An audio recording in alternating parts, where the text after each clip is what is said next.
The basement, where nerdiness thrives, and grown men rant about toys.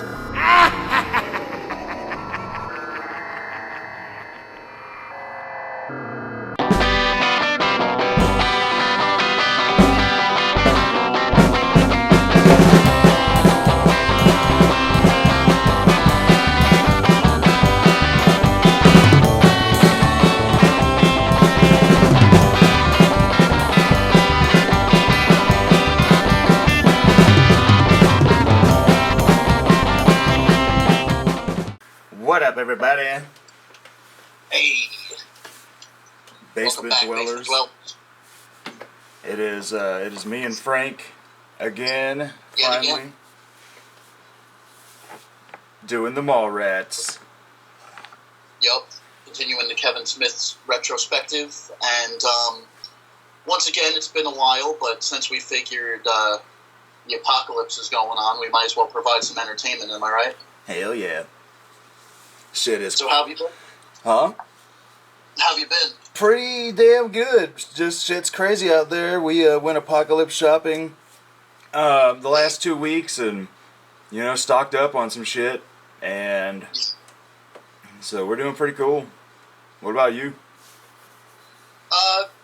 Been basically doing the same thing, just preparing, staying safe.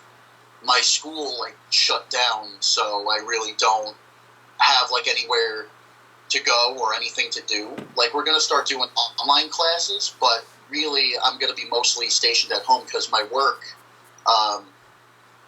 put me off for a little bit just so everyone could stay safe. So I'm just sitting here rewatching a ton of movies, writing, and finding time to catch up on shit like this because I've missed recording podcasts. And it's been a while since our last Clerks cast. Yeah. So I'm excited to continue. Perspective. That was in September? Goddamn. We need to get these out a lot quicker. we have a weird motif of waiting a while to get stuff out, but it's just because shit gets so damn busy. Yeah, true. So damn busy. Me and my work, we're still working. We're building, I'm a damn line inspector on freezer cases and shit for grocery stores, and I hope we don't shut down because, I like money. But we have 4 buildings here, and we just found out Friday that a guy at one of the buildings has the virus. And so we're like, what are these people about to do? Now, they said at that building, they said they want everybody to come back to work Monday, that they're going to clean up really good over the weekend. And I'm like, yeah. Make sure to scrub really hard, and, you'll be disease-free. Seriously. But I'm excited to talk about Mallrats because it may be an unpopular opinion, but I actually prefer it over Clerks for various different reasons. It's actually, in the years I've been watching it, it's become my favorite Kevin Smith movie. I really do think it stands out in terms of his filmography, and I don't know if it's just me. I want to see what you thought of it because there's something special about Mallrats that I think, the Kevin Smith fans definitely notice it, but I feel like to a general public, a lot of people just see it as Clerks in a mall. Yeah, it could just be Clerks in a mall, but I think this, I wanted to say album, but this movie, it elevates things because like we said on the last one, Clerks kind of just feels like a bunch of little vignettes and just little things that happen, whereas this feels like a more cohesive story, and it builds the world bigger because there's different characters that are just hanging out at the mall and they bump into each other and all of that. It really does. It elevates. It took what was good and, in my opinion, made it a little better because, they had a little more money this time. And it takes the techniques of Clerks and just kind of does something else with them. And from a filmmaker's perspective, I think that's another reason why I really love this movie is you see Kevin Smith, already by his second film, you see a major progression. And that's really fun to check out and see what he did differently here, all the callbacks to Clerks, but also what he did, Yeah, and it's crazy that this takes place the day before Clerks, and knowing that kind of throws me for a loop because the character that dies doing laps in the pool is whose wake that Dante and Randall visit on Clerks, and I'm like, wow, you guys had that shit ready. Like, that's one of the quickest fucking wakes that like the day after. Well, maybe 2 days after because she died the night before Mallrats takes place. So in about 2 days, the wake is ready. It's such an odd plot point. Like, why wouldn't you want to go back and expand on that? I think he's brought back that storyline a couple of times. Probably so. It's a little thing that people that don't pay attention wouldn't even notice. What's up? It's a little detail that people that aren't paying attention or aren't in the know, they just would not even notice.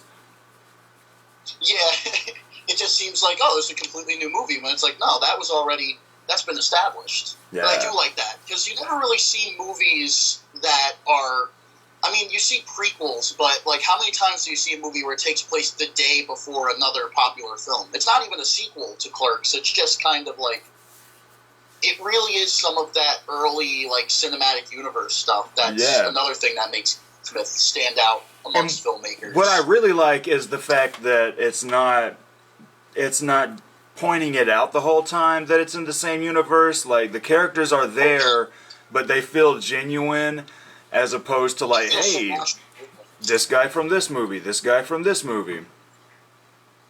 And I also like making up, like, little headcanon for myself, because later in the movie we see Gil Hicks, and then in Dogma we see the, I think it's Grant Hicks. Yeah, are they brothers or cousins, you know? I want to know the Hicks lineage, and what's it called? Did Dante know about the Truth or Date fiasco? Yeah, seriously, like, that's great. He continues to get embarrassed on live television. But like you said, I do kind of prefer this over Clerks, because Clerks is like, it's one that I do not go back to much at all. But Mallrats, I can watch it a lot because it's a cartoon. Like, it's where Jay and Silent Bob become real fucking cartoony, and it just feels, and it reminds me of me and my buddies. We weren't always hanging out at the mall, but we were always hanging out in front of stores or just walking around town and shit, and causing our own little antics. So this one reminds me a lot of, like, me, Zach, and Josh when we were teenagers, just not in a mall, because none of us had a way to get to the mall. You'd think the mall setting would kind of, like, lose its attraction after a while, or kind of not age well. Like, we even saw, I don't know if you saw Jay and Silent Bob reboot yet. I still haven't seen it yet. This isn't really a spoiler, but they do go, there's the scene, of course, like the original Jay and Silent Bob Strike Back, where they talk with Brody and the plot gets rolling. Mm-hmm. So Brody's got a little shop in the mall, and they make it a point that, like, the mall's been abandoned. But what I like about it is, just because the main setting is a mall doesn't mean, like, that's the only gimmick, I mean, I like how, like you just said, you could watch these characters, and there's always kind of that timeless, relatable quality of just dudes being dudes. Yeah. And what I like about it, like, with films of Kevin Smith, films of Harmony Korine, all this stuff, is they're very slice of life. Like, they do have plots. Again, I feel like this movie gets a bad rap of, like, not really having a plot when it does. But it's just done in a way that's very casual. And I find that very charming, honestly. And it definitely, it feels like it has more plot than Clerks. Absolutely. And like you mentioned before, this is when Jay and Silent Bob became Jay and Silent Bob as we know them. Yeah, definitely. Like, what we saw before is very proto Jay and Silent Bob, and I think Kevin Smith is aware of that, because he always kind of, whenever he does like a toy lineup or something like that, or he does a little animated thing, he always separates, like, now Jay and Silent Bob and Black and White. Like, that's them in their teenage years. Yeah, this is where, in the first one, you see Jay and you're like, man, this is like just an asshole.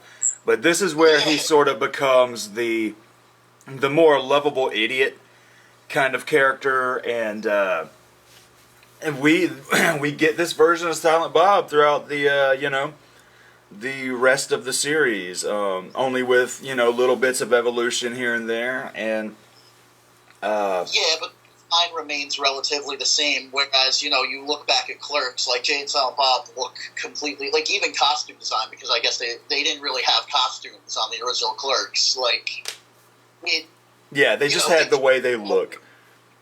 They have a whole new vibe, and I kind of like it. But it seems like a natural progression, and it's really weird to think that we almost didn't get Jason Mewes for this movie. Yeah, the studio didn't want him. They thought he was an actual straight asshole and all that, and I'm glad Kevin was able to keep him, because what were they saying? They wanted to get Seth Green for a second.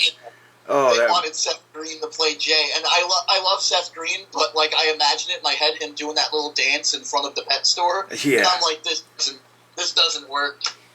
Yeah, that is just not great. But so I guess let's go into the review and the cast. This movie has people that you're going to see for the rest of your life, and in movies, and people that you're never going to see again. Yeah. We have Shannon Doherty, and she plays Renee, and then the main character, T.S. Quint, is played by Jeremy London. I don't think I've ever seen him in anything else. Yeah, it says he's in a movie. On the back, it says he's in a movie called The Babysitter, but I haven't seen him in anything else, but I do think he gives a very good performance in the movie. I like the character of T.S. a lot, and I think T.S. is one of those characters, like, and I think it comes out in his performance. He reminds me of, like, dudes I've met at college. Yeah. Like, he comes off very real. Somebody who's he's almost kind of in the same school of thought as Dante. He's the more worried mind. Yeah, that is definitely what I want to bring up, is Dante and Randall, or T.S. and Brody, are definitely just Dante and Randall again. In a sense, yeah. I feel like they're different enough, but like they're different enough, but they are very much. Dante's very selfish, and T.S. isn't. But T.S., I don't know. I feel like T.S. is pretty lame. He's just too perfect romantic comedy kind of for me. Like, he's just too. Yeah. Like, I get bored with this character. I'm much happier seeing Brody saying some shit. Whereas I like Randall a lot, but Randall and Dante to me are a better sort of dynamic as opposed to T.S. and Brody together. Brody I can watch all the time, but T.S. I'm like, man, you are just so boring to me. He's like such a 90s pretty boy. I mean, even down to his flannel shirt being tied around his waist. Say what? He kind of has that Brendan Fraser from the Mummy thing going on, like that sort of haircut. He's got that 90s pretty boy haircut. It's like he's kind of rock, but he's also kind of, I don't know. He's a very... He's also the geek, too. He's also supposed to be the lovable loser. Yeah. So it's like giving him too many roles. I see what you're getting at. I just never really thought about it like that. But it is true. Like, Brody does steal the show if it's not, you have Jay and Silent Bob, and then out of the main characters, you have Brody, who's like the main comedic, presence. Yeah, and the funny thing is the stuff about this movie that I remember the most is never the T.S. storyline. I remember things that he did, but every time I end this movie, I'm mostly remembering Brody, or I'm mostly remembering Willem and the sailboat, and, I mostly remember Jay and Silent Bob's antics. Even the girl's dad I remember more than the girl in T.S. That is a very funny point, because what's interesting about that is, like, those are all the subplots, and you're really meant to, like, grasp on to T.S.'s plight. I guess. You know what I'm saying? Like, Yeah. the film centers around that conflict of him trying to get Brandy back. Yeah. But I always remember all the sub shit. Yeah. The main plot is just so average. It's so, oh man, you know, me and my girlfriend, we broke up, but we love each other, but oh man, her dad hates me, and I need to try and win her back in this big, over-exaggerated way, and it's, I don't know, that's really my only problem with this movie, is the fact that the main plot is so Hollywood.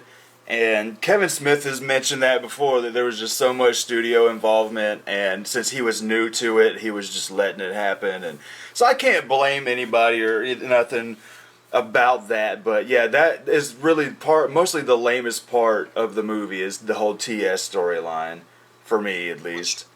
You make a great point, because you look at it from now, we look at Brody's storyline. And again, that's what I like about these Kevin Smith movies, is you can kind of pick a storyline and run with it. Yeah. Almost like, I guess, almost like a really raunchy soap opera in a way, where you're like, I like this story, fuck these guys, but like, this is interesting. Yeah, definitely. Brody's storyline is much more interesting because in many ways, you know, it parallels TS but he's more of a slacker, still living with his mom and shit, not doing anything with his life. And it's more of a personal journey with him, because like, he actually has to make a change, where with TS, he's not really, he does have his selfish moments, but like you said, he's never really painted as a bad guy, so like, whereas with Brody, he's more of, I guess, a meteor character, where like, here's somebody who is unaware of their own assholishness. Yeah. Like TS is just a guy who got screwed over. Pretty much. The chick had an aneurysm in the pool, and it stepped on his plans, and it made him kind of look like an asshole for that one moment. Yeah. And then he has to rectify it. Whereas Brody is like, every day he's an asshole, and he's constantly neglecting Renee, and it kind of makes you wonder about, well, where did this relationship start? Like, what was the good times? Like, what... Yeah. I like where you can think about, like, this universe, and it's like, well, what brought them together, and now what does he have to do now to change his ways? Which Brody never really does, but, like... He basically wins her back doing the same thing I assumed he did at the beginning, where when he's being a dick on the game show, you know, she's smiling and everything, and you can tell that, like, that's something she's attracted to, is him being a massive dick in public. And with her smiling and getting into it is ultimately what is fueling his fire. So he's going to go harder and harder and harder. And so in many ways, their relationship is probably incredibly toxic because, you know. Oh, incredibly. But these guys, elevator. I don't think that's really. I don't think this is really the staple of secure relationships. Yeah. But, so we got Jason Lee as Brody Bruce, and Jason Lee has had an incredible career in movies, and I'm a major fan of him, especially in this series, and I really like him. I love the My Name is Earl show. Wish that had a proper send-off. But then we also have, Joey Lauren Adams, who, it sucks. Regular, especially 90s, like that original Jersey Chronicles, like she was all over that, and I think if I have my info correct, like I think they were like a couple at the time. Oh yeah?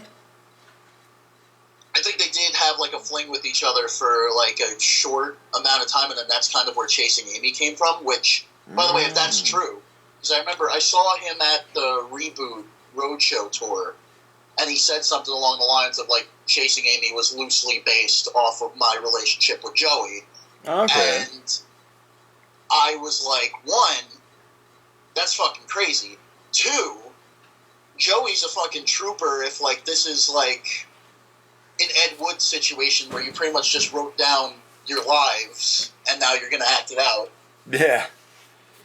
But she's cool. I've never really seen her in much other than Kevin Smith movies.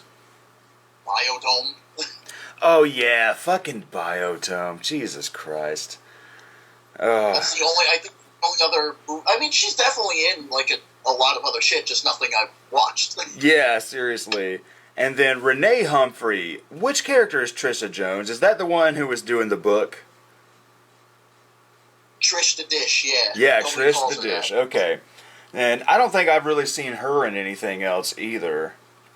No, not at all. But there is one person who we've seen a fuck of a lot of, and that is it's the introduction to Ben Affleck in Kevin Smith Dumb. Yeah, it's so crazy, watching Ben Affleck before he was a major name. And yeah. and you would expect people to be put off by his character in this because it's like, whoa, this fucking dude likes to fucked a teenage girl in the ass. And yeah, it's so like cringe, man. But at the same time, it's like the man did it, and at least nobody goes back and talks shit about him as for that. But early in his career, man. But I like him better, obviously, as Holton.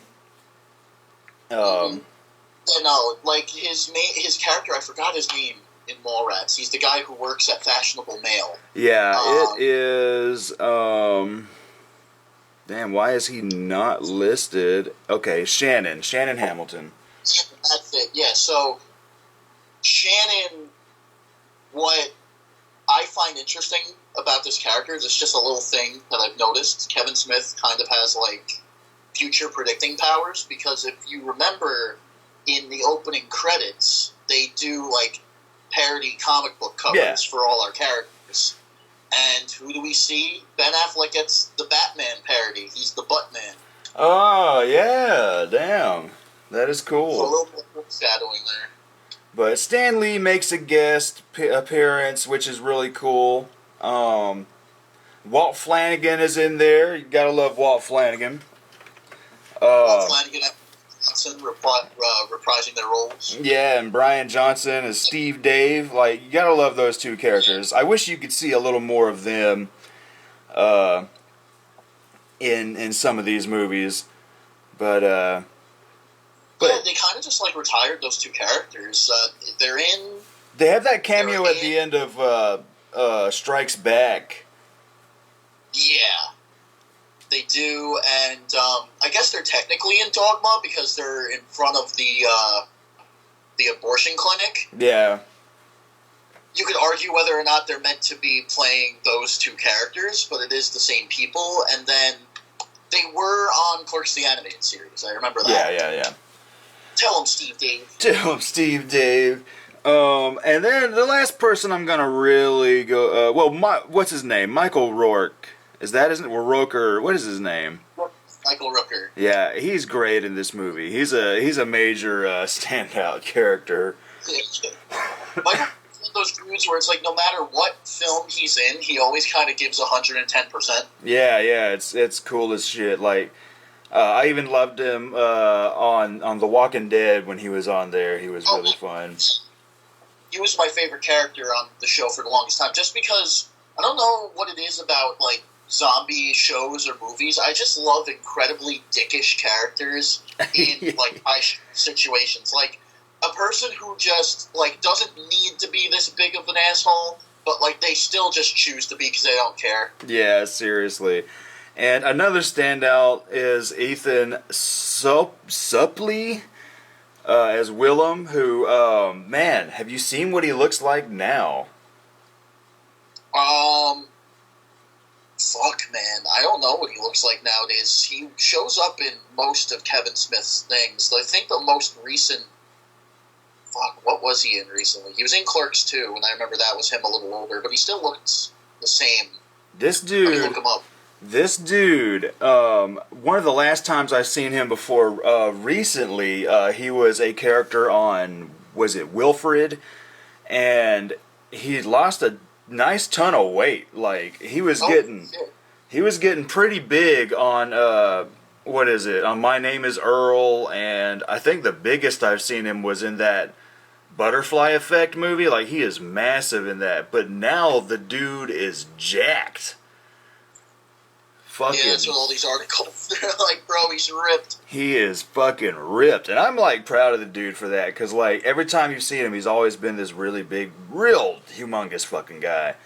And the dude, yeah, he like now he really looks like he can fucking crush some heads, man. Like, goddamn, dude. There's one picture I'm seeing him with where his face is just slimmed down so much. He almost looks like. Why am I getting Ralph Fiennes vibes? The guy who played Voldemort. Yeah. There's one picture where he looks like that. Damn. And Kevin Smith too. Two people who lost a shit ton of weight. Yeah, seriously. And Kevin Smith took me a while to get used to. I don't know about you. Say what? Kevin Smith, like the weight loss, it took me a while to get used to because you're so used to like seeing him like that. Like he looked like a completely different person for the longest time, and now now we've all gotten used to it. Yeah, when and now you're just like he's still wearing the same big old clothes, so now he looks like a tiny little guy in some oversized clothes. It kind of makes it fun now when you see him. But so going into the movie now. The movie starts off with, what the shit is that first line that Brody says about his weird cousin? I always wondered, like, for the longest time, when I was watching this movie, like, I first watched it, I didn't get it, and then the multiple times I watched it since, I've sort of, like, I think I know what Kevin Smith was starting to go for. It's not necessarily the story, it's more how he's able to distract people with his non sequiturs, because that comes in handy at the end of the movie. Yeah, definitely. So I think that's what he was trying to set up, but like just didn't know how to set it up, so it just kind of... I guess he used it to set the tone of the movie while also setting that up. It's not... Oh, yeah. Because that's how I feel about it. Like, it's just setting up the character... Story. Huh? Yeah. What up? Yeah, I'm here. Okay. But yeah, but what was it that Brody says at the beginning? I can't remember what that little joke was. Shit.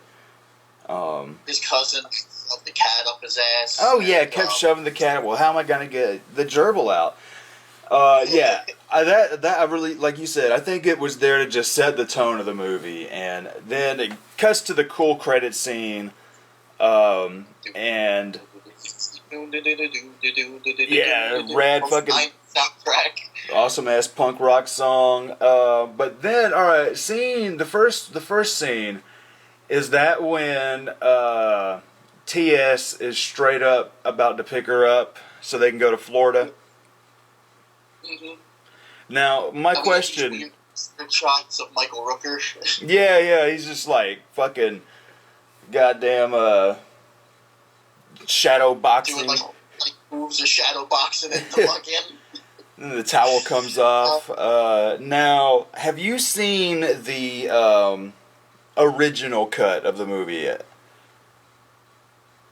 The original cut? I didn't know there were multiple cuts. I have the high school reunion DVD. Yeah. The high school reunion collection. It's the big purple one. Yeah. This is the version I was aware of, so do tell. There's a theatrical version and an extended cut.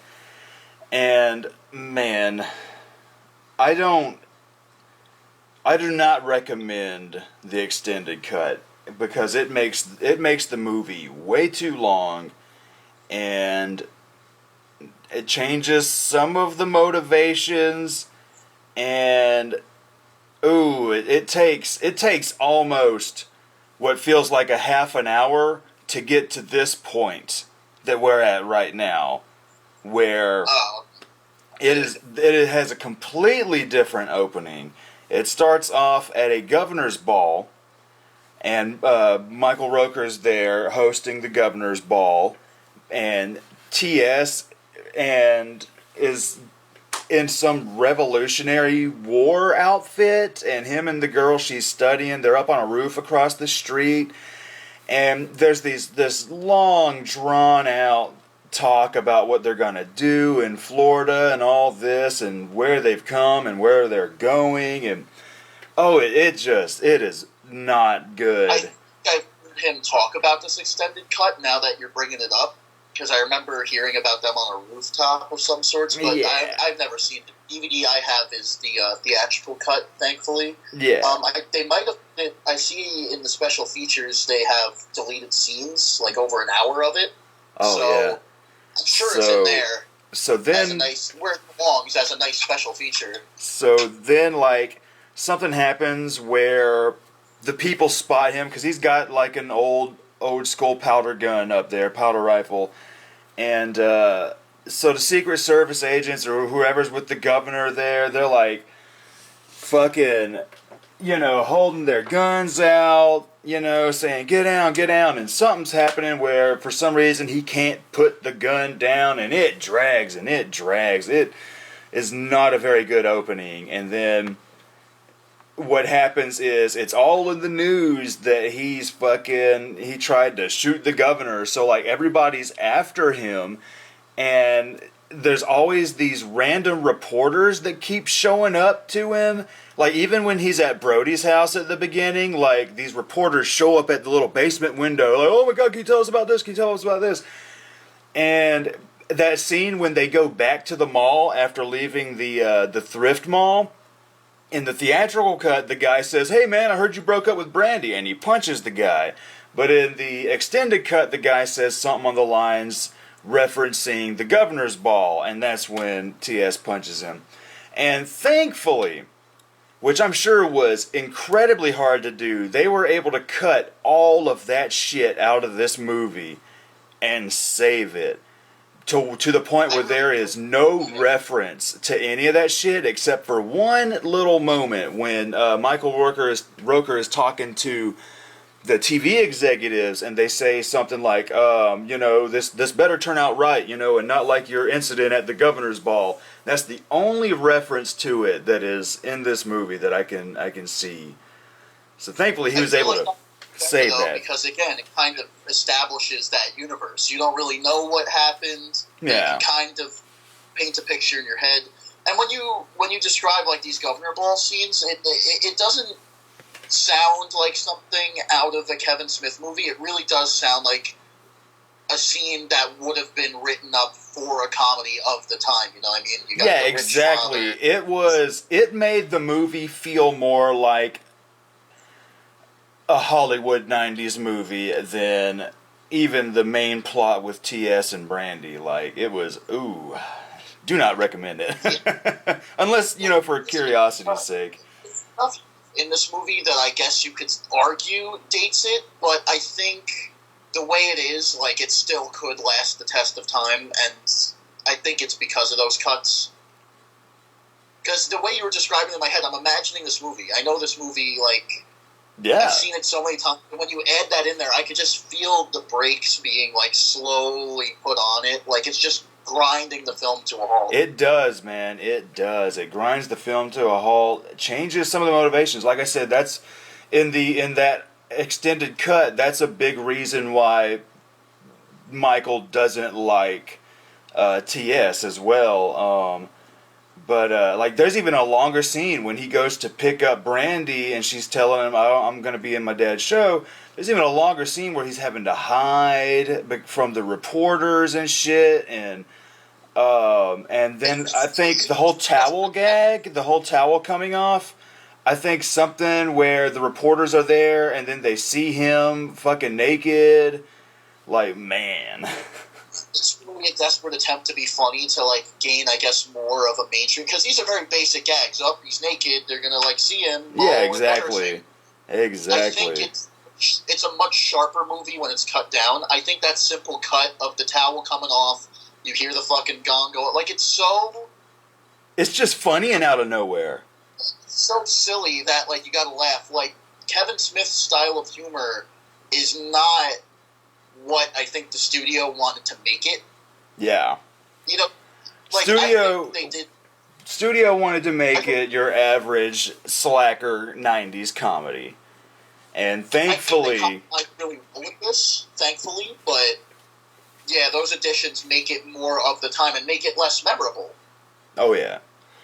But thankfully, he was able to save it, and it does not hurt the film at all. But after watching it that way, now you can pinpoint the cuts, and it can be a little bit jarring, but since I remember the movie all these years not noticing where those cuts were, it doesn't bother me now that I know where the cuts are, because I'm like, oh man, you saved it. Thank God you fucking saved it.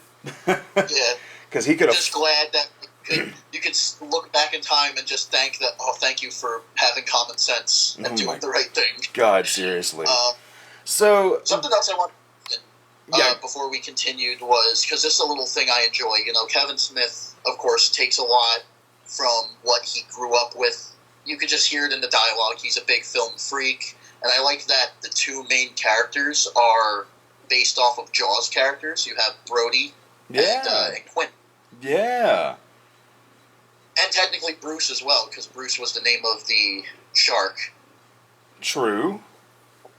So that is nice pretty big cool reference. And then another Jaws reference with the Hollywood, the Universal Studios ride.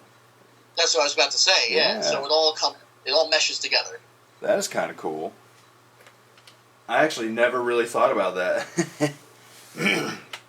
But so yeah, it starts off after that long tangent. It starts off, and she mentions the original contestant on his dad's Truth or Date show, died because T.S. straight up said, "Hey, people look 10 times bigger on TV," and so apparently she had a big old weight problem in high school, and people broke down and went to the gym and started doing laps. On the 700th lap, basically an aneurysm burst. Like, god damn.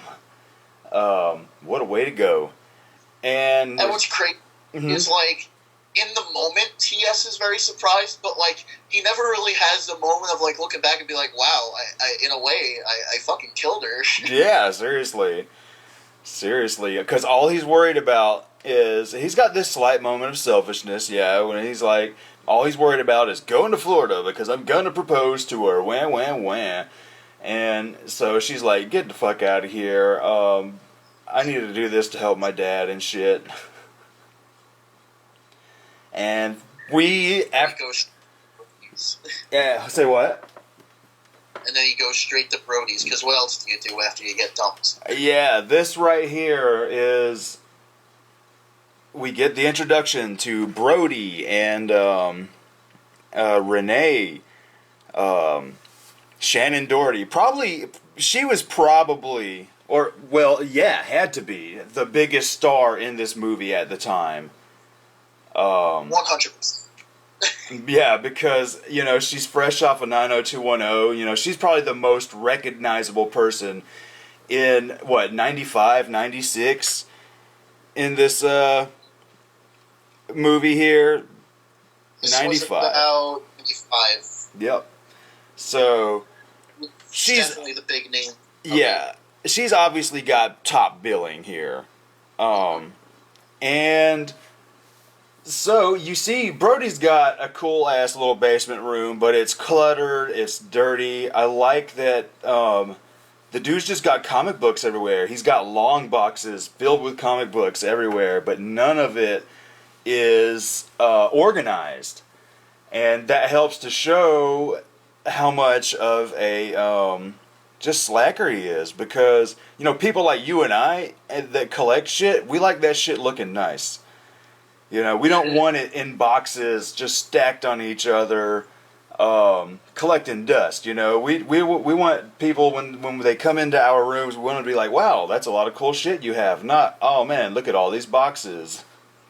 Yeah, it reminds me like when I first started collecting in high school, when I was less like serious about this shit, and I would just have like comic books strewn about. And I can be a bit cluttered, like nowadays as well, but yeah, you want to make sure like you're presenting this shit in a way that's like proper. Yeah, and taken care.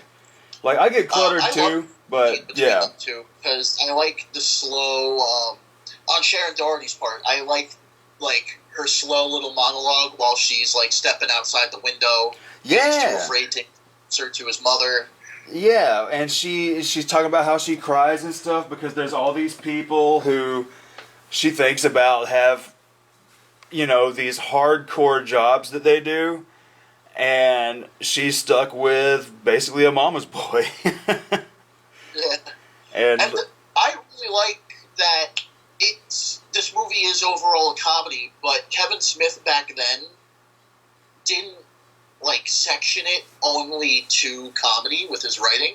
I liked how that was like a slow, like it has funny moments on Jason Lee's part, but that little monologue right there is a good little piece of drama. Yeah. It's good insight into the character. a lot better insight to these characters' relationship and who these two characters are, as opposed to what we just saw with T.S. and Brandy. Yeah. Like, and T.S. and Brandy, it's so Hollywood, but, like, fucking Renee and Brody, that's some real shit. that's the real Smithian 90s dialogue, and it really is disheartening. Like, I feel like the audience consensus on Kevin Smith has become really, like, he still has his fan base, but I feel like outside of his fan base, he doesn't really get taken seriously anymore. Yeah. Because he himself doesn't really take himself seriously anymore, which is a good thing and a bad thing, because it's a fucking hilarious personality. Like, he's so lovable, it's crazy. But you also look back and it's like, in the 90s, he was, like, respected. Yeah.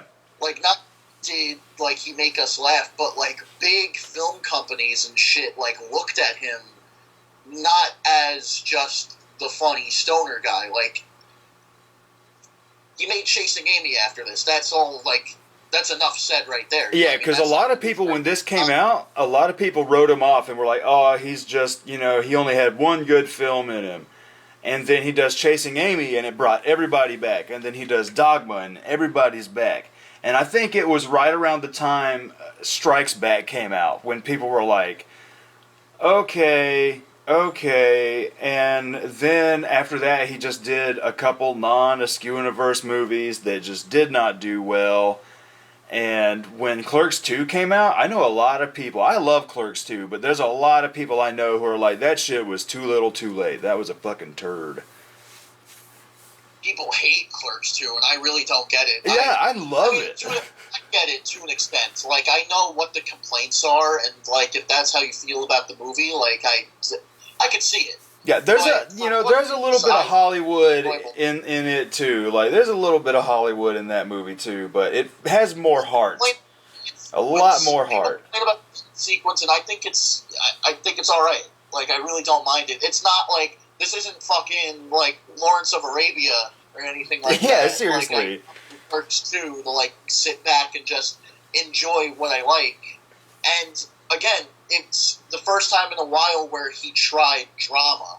Yeah. You know, there's some dramatic moments in Clerks 2. And they are good, too. Now, they are great dramatic moments. I think he still tries to this day to do drama, because even in stuff like Jay and Silent Bob Reboot, there's still, like, character moments. Yeah. But it's not to the same extent of what it used to be, if that makes any sense. I feel like he really tried to go for drama with something like Jersey Girl, which I still haven't seen, but from what I've seen of it, like, that was him trying to, like, really change his image, and it just, like, it backfired on him. Yeah. Which is sad, because I want to see, like, what else he could do. That's why I wasn't that mad when he did Tusk, because although it was comedic, it was so out of left field for him that I was cheering him on. Yeah, Tusk was awesome. But yeah, so where are we at in the movie? Shannon Doherty leaves. What is that video game he's playing? He's straight up, she's knocking on his head, she wakes him up, and he straight up goes to the video game. I knew a dude just like that, who it was, you know, ignore everything, just play video games. But I'm like, I see the old Sega Genesis controller in his hand, I'm like, what hockey game is this? Fucking NHL 97. I don't know which one it is, but I remember having a Genesis when I was a kid, so like seeing that was pretty fun. Yeah. What I love about we still have a Brody Genesis here. He is an asshole. Like, he's 100% an asshole. but like it's the way Jason Lee delivers lines that makes it funny. Like you're not rooting for his actions per se, but you enjoy watching the calamity. Yeah, because Brody is an asshole, but with a heart, you know, and actually, he's not being an asshole just to piss people off. Like, he's got more of a motivation to be speaking the way he does. Whereas Randall is an asshole, but he's just a fucking asshole. Like, he is there just to piss people off. Like, that's his main goal in life. He is so miserable as a person that he has to make everyone around him miserable too. And whereas Brody is totally happy with his life. And fucking, so his personality is just sort of, I'm going to use big words to insult the shit out of you. Yeah, but from the moment we meet him, he's already chewing out his girlfriend. Like, from the moment he opens his eyes, he's sweet fucking Christ. Yeah. Would you knock it off? Yeah. I think he was perfectly... Oh, shit. I thought he was perfectly cast for this movie. And, yeah. You know, I like how he became sort of a Kevin Smith mainstay. Yeah. And he used to be a pro skateboarder. Yeah.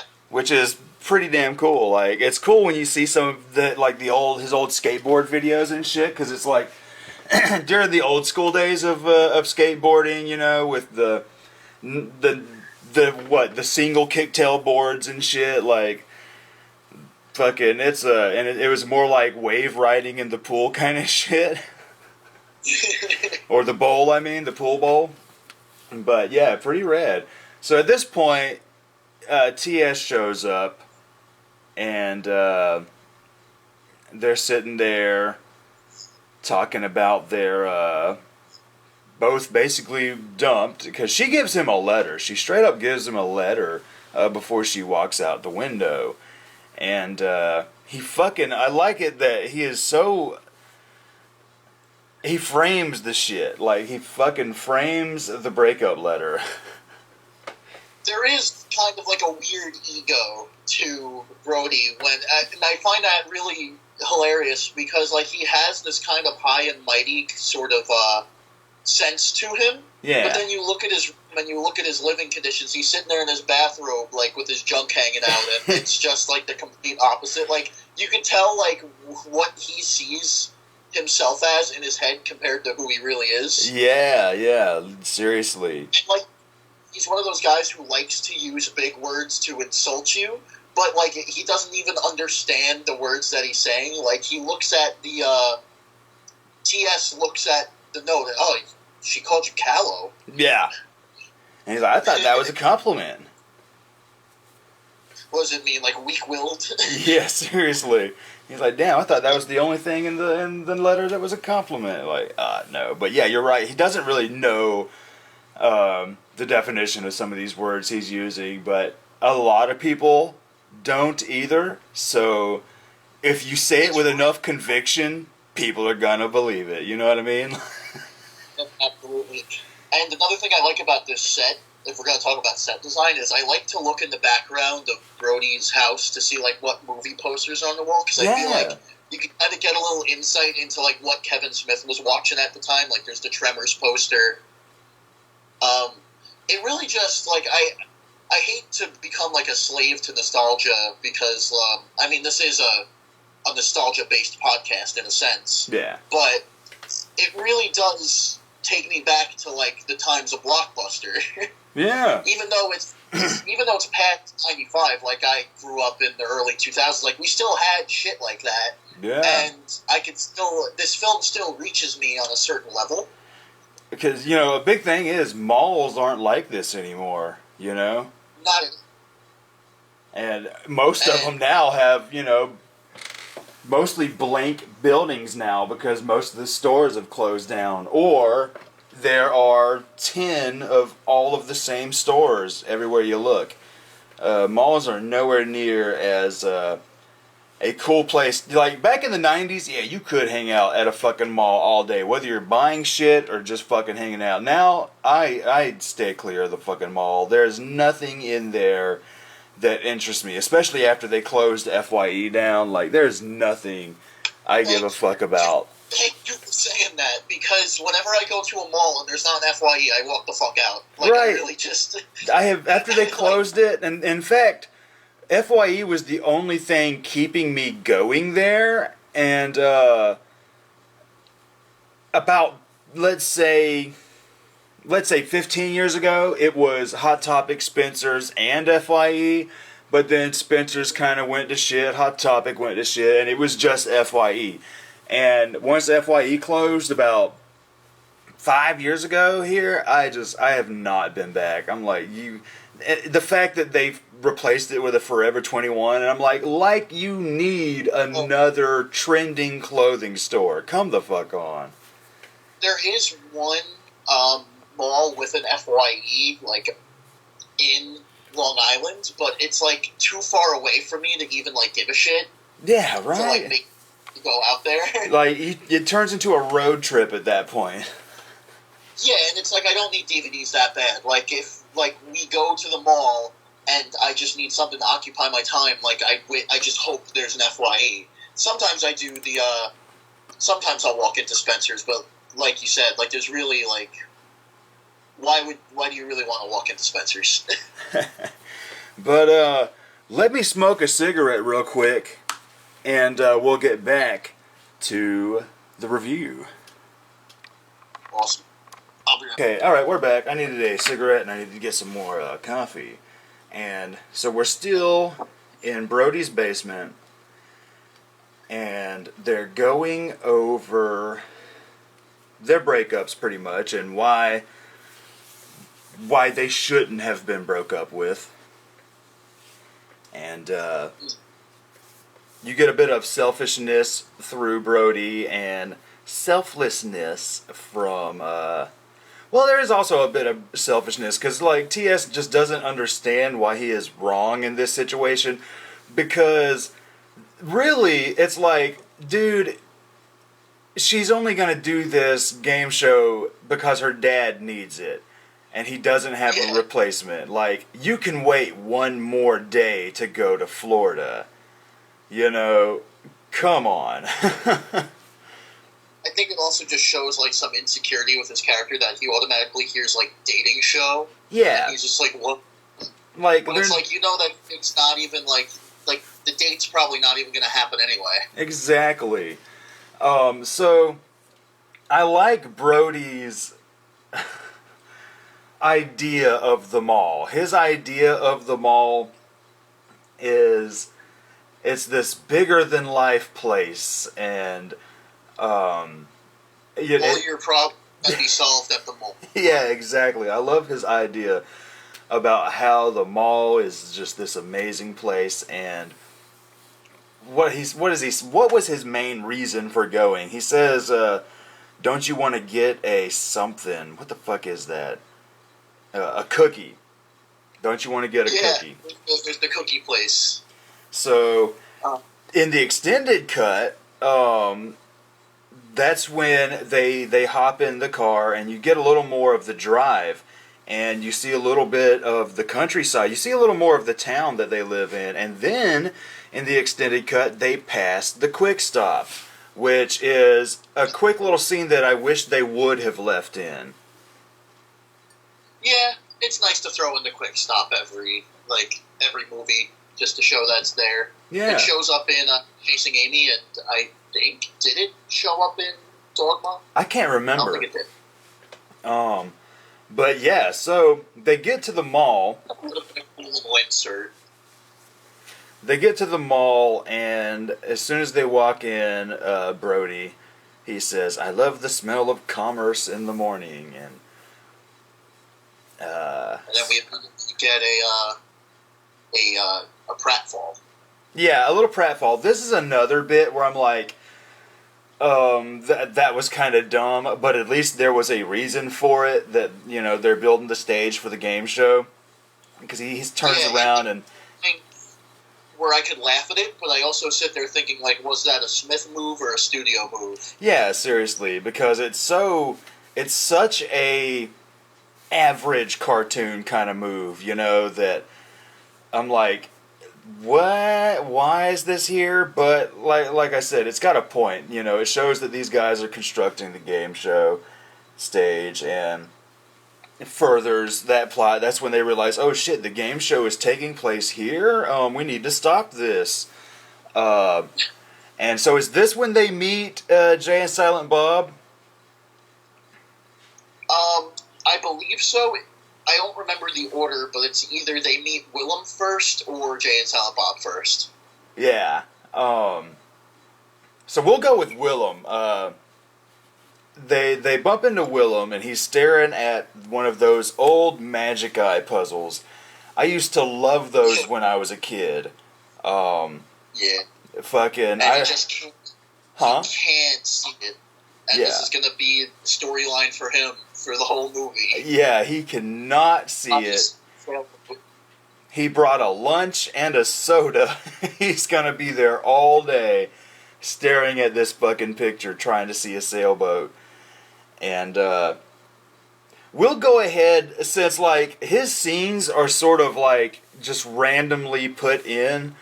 We'll just go ahead and just talk about a handful of them. I really like it when, at first, everybody just comes up and they're seeing it instantly. And you got the group of kids. The first kid's like, wow, a sailboat. And he's like, shut up. And then you have another group of kids talking about, oh, we're going to see the Easter Bunny. Can we do this puzzle? Yeah. Oh, wow, it's a sailboat. And he's like, you know what? The Easter Bunny isn't real. It's just a man in a suit. I know, it's so bad, but so funny. Like, oh, man. Imagine walking into a mall and seeing that. Seriously. Well, what I love, too, is, like, the kid is smarter than Willem. He goes, it's a schooner. And he's like, you dumb bastard. It's a sailboat. Seriously. He says, well, a schooner is a sailboat, you stupid head. And he goes, you know what? It's almost kind of like a Chris Farley moment. You know what? Yeah. There is no Mr. Bunny. Oh, my God, that is so funny. That is so funny. Which, we are kind of recording this in a proper time because, Easter is coming up. Yeah, it is. It is coming up. Fuck it, we'll call this the Easter episode. The Easter episode.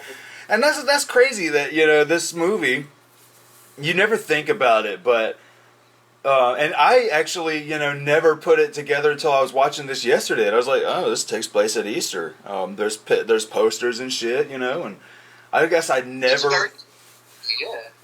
really kind of grasped onto that. I was like, wow, this is a movie that is, in a way, an Easter movie. I just found a webpage where it's just like a wall of Brody quotes.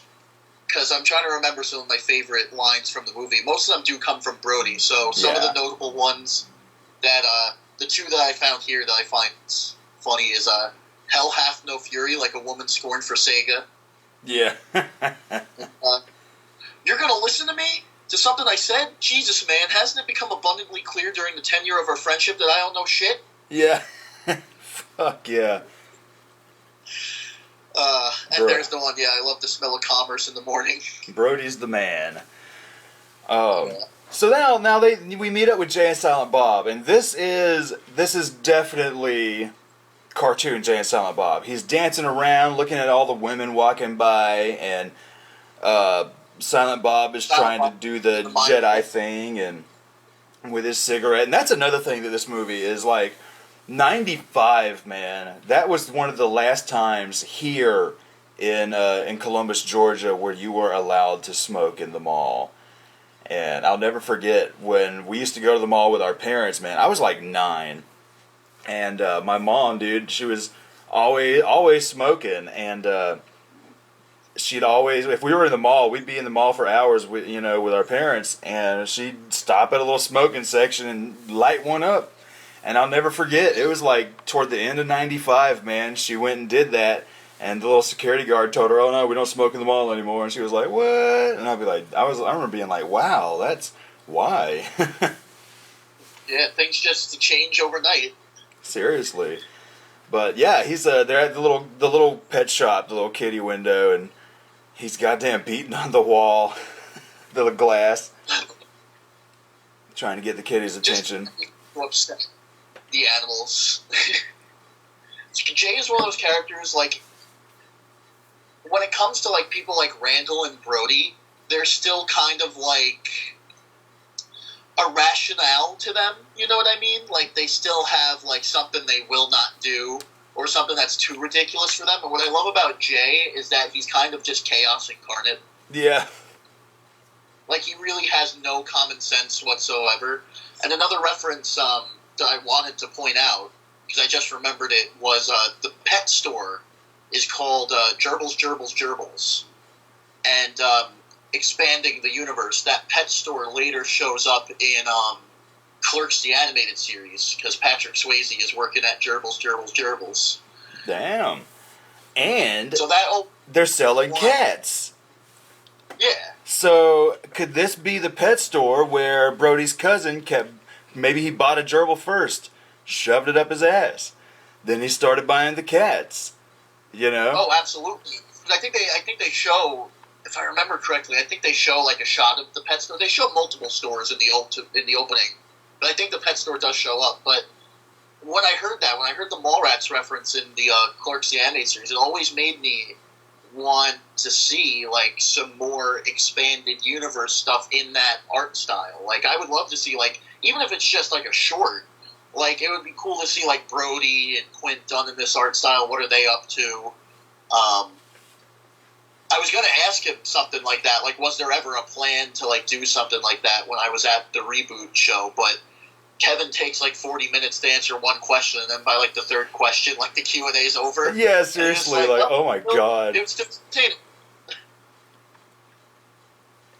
So they come up with a plan. They tell Jay and Silent Bob, hey, we need you to, tear the stage up, do something to sabotage the show. And Jay brings up the security guard, LaFours. Now, I've been waiting for you to bring this guy up, because one, he's low-key like one of my favorite characters, even though he says nothing. He just kind of has this presence to him. Yeah. And what I find weird about him is how threatening yet non-threatening he is at the same time, because he's this tall fucking dude, but then he's got these radiant blue eyes, which doesn't really, it's not that threatening. He's got this random straw hat. A random straw hat, and he's a mall cop. Yeah. Like, he's not even doing, like, that big of, like, a job. Like, he's not, like, an actual cop, but, like, he always has this dead-ass look on his face of, like, I'm gonna fuck some shit up. Yeah, I am so serious about my job. And even, like, Jay mentions that he has 3 possible kills. And, another thing I think I just enjoy about him, because while we were on break, I was actually reading up on this actor, because I remembered Red Letter Media mentioned him once, and I forgot where. This dude is in a ton of Schwarzenegger movies. Oh. So he shows up in, I think, both Conan movies. He gets shot in Predator when Schwarzenegger bursts in and says, knock, knock. He's one of the 2 guys who gets shot. And I don't think he was ever a stunt double for him, but I wouldn't be surprised if he was. Damn. But that's his thing before Mallrats, is he was usually, you hire him to play the heavy. Oh, yeah. So he was always kind of a standout character in my mind. It's weird that in most like big films, the silent character usually stands out, and in this movie we have 2 silent characters. Yep. So that was a little interesting. That is pretty while I was passing the. My favorite. Whenever they have to outrun him, and it's like a Scooby-Doo cartoon, like they hide behind a plant or something, and he just does that over the top, like look around. Before running off again. And, that's jumping way far ahead, but I do love that when Silent Bob just zooms past him. trying to catch up with Jay. Yeah. Is that when he fucking trips on the train? No, this is when they bonk all this. They knock the guy out with the bat, and TS and Brody are about to be arrested. They're in the run for it, yeah, and he just fucking. I remember, yeah. But so what happens next? They come up with that idea with Jay and Silent Bob, and yeah, they basically hire Jay and Silent Bob as goons. Yeah. So what happens next? Is this when they meet Trish the Dish? Or is that later? I think because they go to get the cookie, they come out, they have the Superman discussion, and there's the running joke. I think the Superman conversation is pretty funny. That's one of the standout conversations, because that just sounds like something that like me and my friends would bullshit about. Yeah. For no reason. All the time. Then there's the running joke of the kid on the goddamn escalator. Yeah, the kid on the goddamn escalator, and he keeps going on about it, and I love that. Especially when they first see the kid, and he's saying it loud enough and looking at the mother while it's happening, just to fucking be a dick. Maybe this woman will learn how to manage her child. Yeah, and then you gotta love later on in the movie, oh, everybody come over here, a child's stuck in the escalator. Yeah. I love how that happens during like a really tense moment too. Like they just throw. I love the way this movie like throws the jokes at you. Like you'll have like joke on top of joke, and you're just sitting there kind of like pissing yourself on the seat, in your chair, because when does that happen? They're in front of the comic book store when that happens, and they're about to get into this big fight. Security's getting involved, and then there's a kid stuck on the escalator. Yeah, seriously. He's like, why can't I go in here to get my comics? It's because Stan Lee is there signing comics. And you have Walt Flanagan and Steve Dave there. And they're about to get in a fight.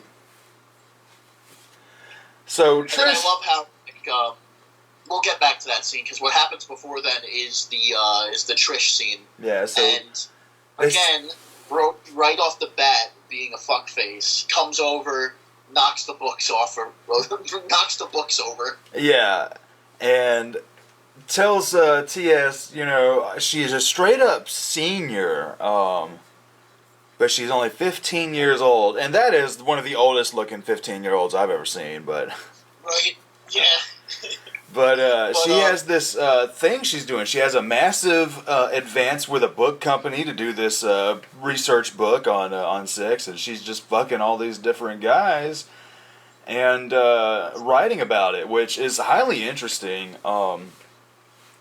And straight up talks about goddamn... I keep wanting to call him Holden McNeil because I'm so used to seeing him more in these movies as opposed to Shannon. But yeah, she mentions how the fashionably loud guy or whatever. He likes to fuck you in a place that's uncomfortable, like in the back of a Volkswagen. Like now, that's almost a really dumb running joke to me, but I forgive it, especially when it comes back at the end at the dating show, and Gil Hicks just out of nowhere throws it out there. But yeah. So there's. I think the funny of it was when Shannon was beating the shit out of Brody. I think that was my favorite use of the running joke. Mm-hmm. But yeah, he has this whole big chart of like all the men she slept with, and it's uncomfortable. I'll say that, but like in a humorous way. So Yeah, it's it's not like- something that you walk away kind of like offended by, but it is something that you look at this movie and you're like, wow, like this is definitely a Kevin Smith entry, number one. Because I can't see a studio ever like, number one, coming up with something like this, and two, like allowing it to be filmed. Yeah, and like, she's 15, but her parents are cool with it and all this, and the book company is cool with this. It's like, are you guys aware of how old this lady is? Just saying. But that whole big discussion. I think the conversation was there to really set up that Shannon has something for Brody, like he has it out for him. Yeah. And that he's dating Renee. Yep.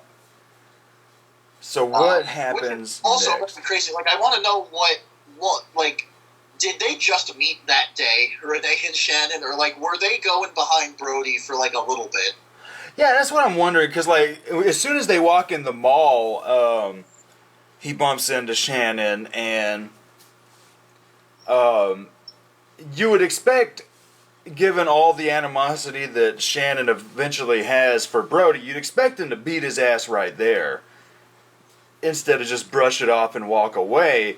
And Brody mentions, oh, it's the fucking guy from Fashionably Loud, blah, blah, blah, what a dick. So you see there's a bit of history there, but I would have expected Shannon to beat him up there, as opposed to waiting. I do kind of find it funny. Like, it's not really... I guess it doesn't really paint Renee's character in a good light, but I find it funny that she just came to the mall and immediately, like, just jumped into somebody else's arms. Yes, and that seriously. Shannon's so shallow that he just opened his arms to it.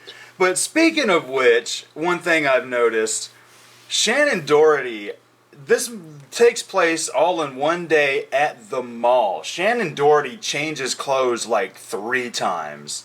Yeah, and I'm like, what? Like, is she just going into the bathroom or the changing rooms? Just, like, and where's she putting all her clothes? Seriously, like, you are changing your outfit. Back and forth to the mall for different occasions with Shannon. Yeah, like, oh my god. Shannon, by the way, Brody, Shannon already introduced her to his mother. Yeah, like, what the fuck? A little bit of weird time kind of shit going on. But, so what happens next after the Trish scene? Is this where we get Jay and Silent Bob's little, I love their blueprints, the silly drawings, and, the Jay and Silent Bob sequence, I think, is kind of intertwined with the comic book scene. Because I remember the comic book store scene happening, like, not too shortly after the Trish scene. yeah.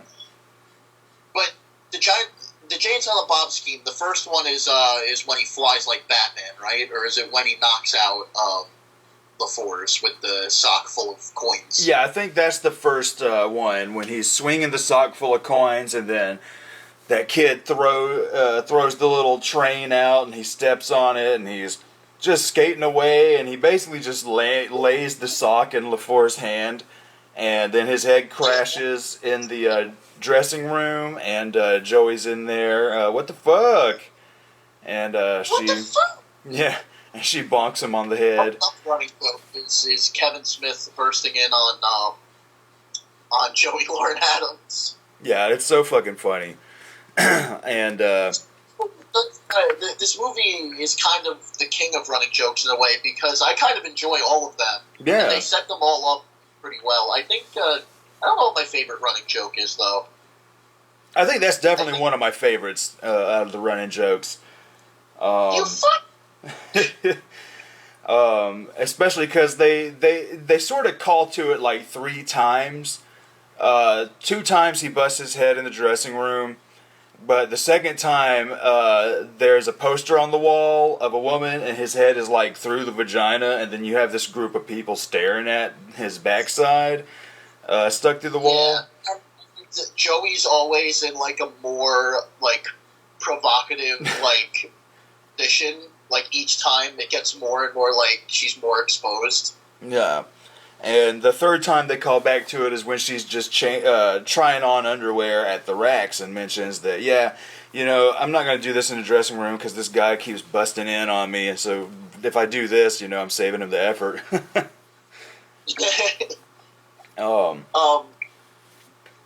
There's also that quote with her. So, who is... Let me look it up. I kind of forget Joey Lauren Adams' character's name. Because she's not really a love interest to anybody in this. She just kind of like... She's kind of like a neutral between...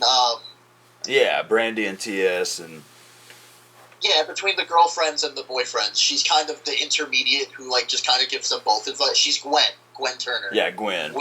Which was cool, which I liked her comic book parody. It was Gwen 13. because I remember having a bunch of the Gen 13 comics when I was a kid. So I don't know if like this is me just reaching, but like Kevin Smith likes to throw in like names of like people of his crew like with his characters. So what's it called? Like Ethan plays Willem Black, which if you think about it is the same character from Clerks, Snowball, because his name was Willem Black. Oh. I actually just realized that, so that's pretty sick. Doesn't really like look like Scott Mosier, but you know what? I'll let it pass because I think Ethan Suplee is just too memorable to like shit on the recasting. So I never damn thought about that. But Shannon Doherty's character is Renee Mosier, which is a throwback to Scott Mosier. Yeah. The producer Jay is obviously Jay, but when I look at Joey Lauren's character, her name is Gwen Turner, and Guinevere Turner is a crew member on, I don't know how many Kevin Smith films she did. I know she makes a cameo in Dogma. Like, Guinevere Turner is a real person, and she co-wrote American Psycho. Oh, shit. So that's a little fun fact. The only reason this all comes back to mind is because, what's it called? I read an article on how Kevin Smith, like, couldn't talk to her after watching American Psycho for the first time. Duh. A little weird. Like, she invited him out to dinner after the premiere, and he just didn't go. And I was like, oh, that's a little fucking... Like, he didn't like the movie at first, so he didn't go to dinner. I'm like, that's a little Brody-ish of you. Okay. Damn. But yeah, a lot of this at the... He's quoted as, I watched the movie on TV later and realized it's brilliant. No, but a lot of this right here is a lot of setup to things that are going to come into play later on. You know, the comic book shop and Stan Lee and, you know, Trish. My favorite guy in front of the comic book store is like the kind of like, he's almost like a comic book skinhead. Like he's got Stan Lee like written all over his head. Yeah. Just went online, and I love how aggressively polite TS comes off in that scene, because, you know, Brody's flipping a shit. They can't get his comic books. He's about to fight Steve Dave. And then Jeremy London, Quint, just wants to know what's going on. So he goes up to this dude, and he goes, "Please don't hit me," and he covers himself with his comic book. Yeah. But yeah, Stan Lee is in town, and I'm not nitpicking, like, how unrealistic this probably is, but, like, think about it nowadays. I mean, I know Stan Lee's, like, passed away now, but, like, think about, like, a mall hosting Stan Lee nowadays. Yeah, you know, I don't know. It just seems kind of odd. Like, back then, like you said, malls were a lot bigger, so, like, it's more believable then. But I think about it now, I'm like, that's really strange that, like, where does a mall get the money to host Stan Lee? Yeah, seriously. But so what happens next? Because like it's a lot of setup. There, you know, all these scenes are sort of setting up shit that's gonna eventually pay off. And so they obviously see that Shannon Doherty's there, and fucking Brandy. He's getting ready for the show. Yeah, fucking Brody goes up to... Huh? We don't see Brandy throughout, like, most of the mall sequences, do we? Like, she's mostly getting ready for the show, and then she shows up again later. Like, is there really another interaction with Brandy?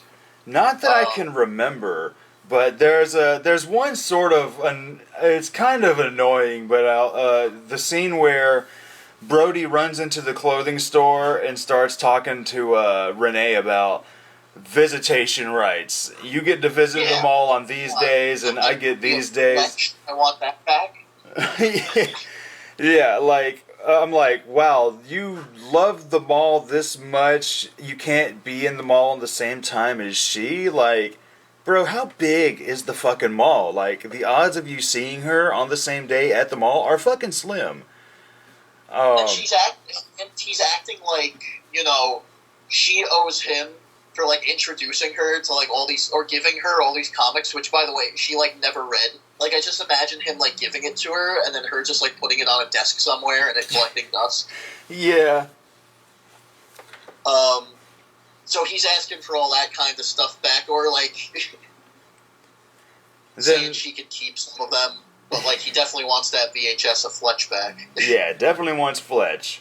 Then I love Brody's rant about the food court and what... Yeah, I forgot about that, how it's the cookie stand is not part of the food court. And he's like, the cookie stand is an eatery, making it part of the food court. Yeah, it's like an autonomous stand for mid-mall snacking or some shit like that.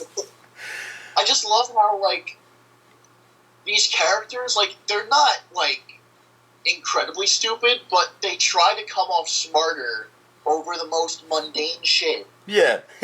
Like, I would have never gave a fuck whether the cookie stand is part of the food court. But now I know. The effort to not only, like, thinking about this stuff, but also, like, articulating their thoughts on a cookie stand. Seriously. Damn, so what all... I mean, really, though, I'm kind of have drawn a blank here. What happens after all this shit? Is this when we start to run into Act 2, where we get the chocolate covered pretzel gag? They say, hey, T.S., Brandy's dad wants to see you. Does the elevator scene happen before that? Because I feel like the argument... Doesn't the visitation rights... or does that happen later? Okay, so the visitation is before the elevator, and I believe the elevator is before the seeing her dad. So yeah, we'll go to the elevator. They get TS to distract Ben Affleck while Brody grabs Renee and runs in the elevator, and they're in there bitching and fighting, and then they fuck. Yeah, no libido to attack? Yeah.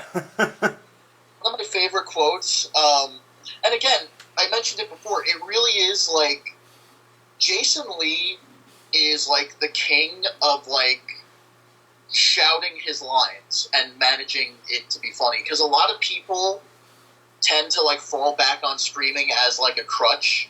Like, oh, if I'm not going to be funny, like, a lot of people on Vine, for example, like, a lot of these, a lot of internet comedians, like, that becomes, like, the thing. Yeah. If I scream it, it'll become funny, but Jason Lee has such, like, a recognizable voice, and it fits the character so well.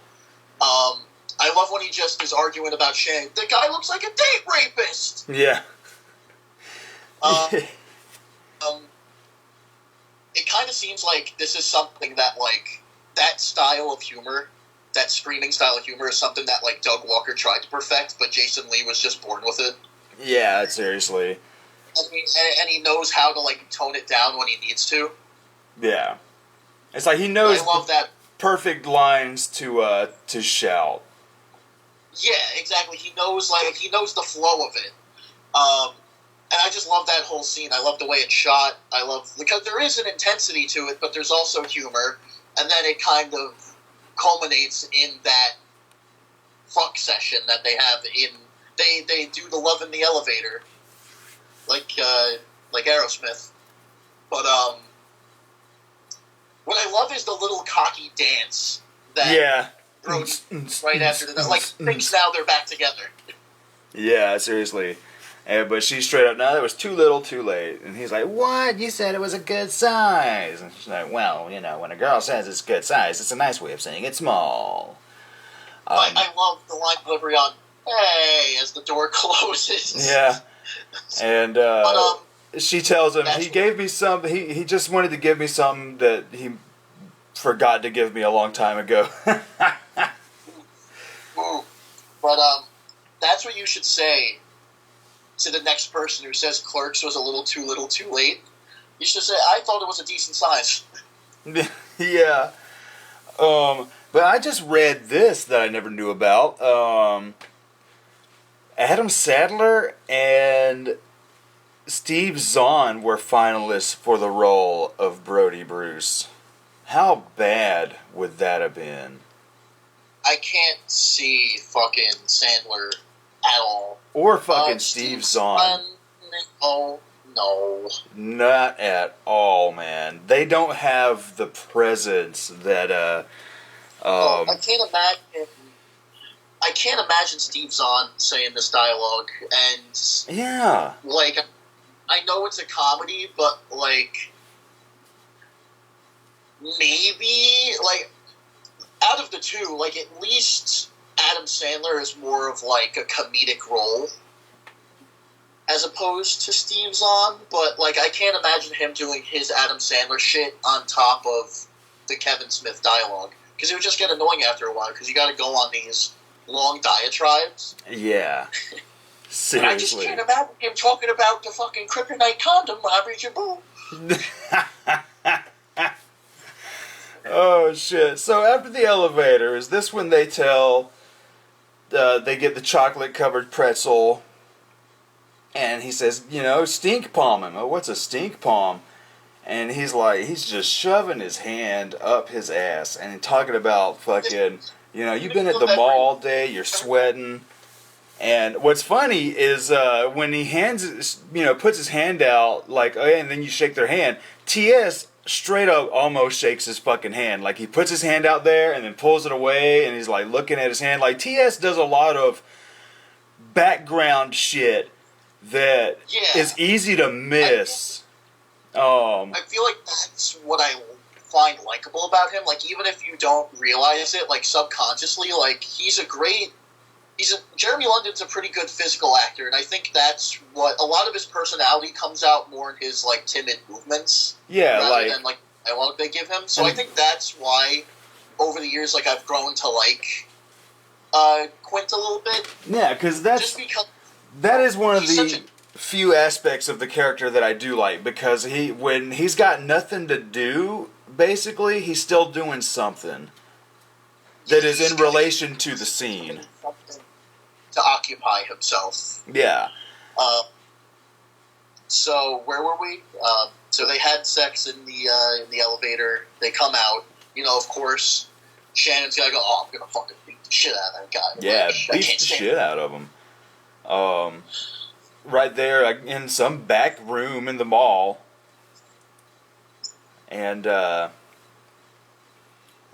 what was the scene where they were talking about spooning? I think it was Brody talking about his relationship and using like spooning as a metaphor. Like, I don't know where to put my hand. Yeah, that one of my favorite extras is the woman who has to like take a moment because what Brody said just like spoke so much to her. Yeah, the cashier. I know exactly what he means. But yeah, so he gets his ass beat, man. And I can't remember what the hell TS is doing, but next thing you know, they're like, oh man, what's happened to Brody? And he tells everybody that he wasn't beat up. What the fuck what happened? What did Brody say happened to him?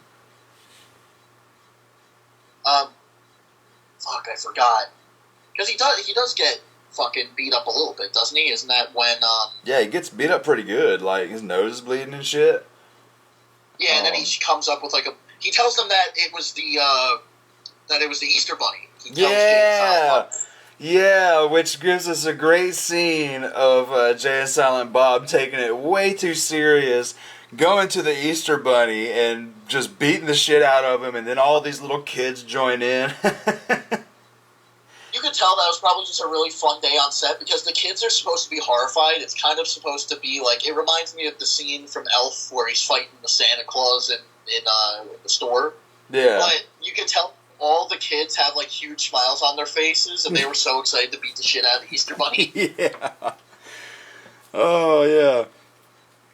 And so, we get to the stink palm scene. Michael Roker is standing there, and he's talking to his executive, or the TV show guys, telling them, "Oh, it's gonna be okay. It's gonna work out great." And TS shows up and he talks some shit to TS, but what I really like is the fact that, like, you know, he's being a dick to TS, but, like, he's loving Brody. Like, he's, you know, him and Brody are getting along, and then Brody just straight up, hey, man, would you like a chocolate-covered pretzel? And he's like, oh, I don't know if I should.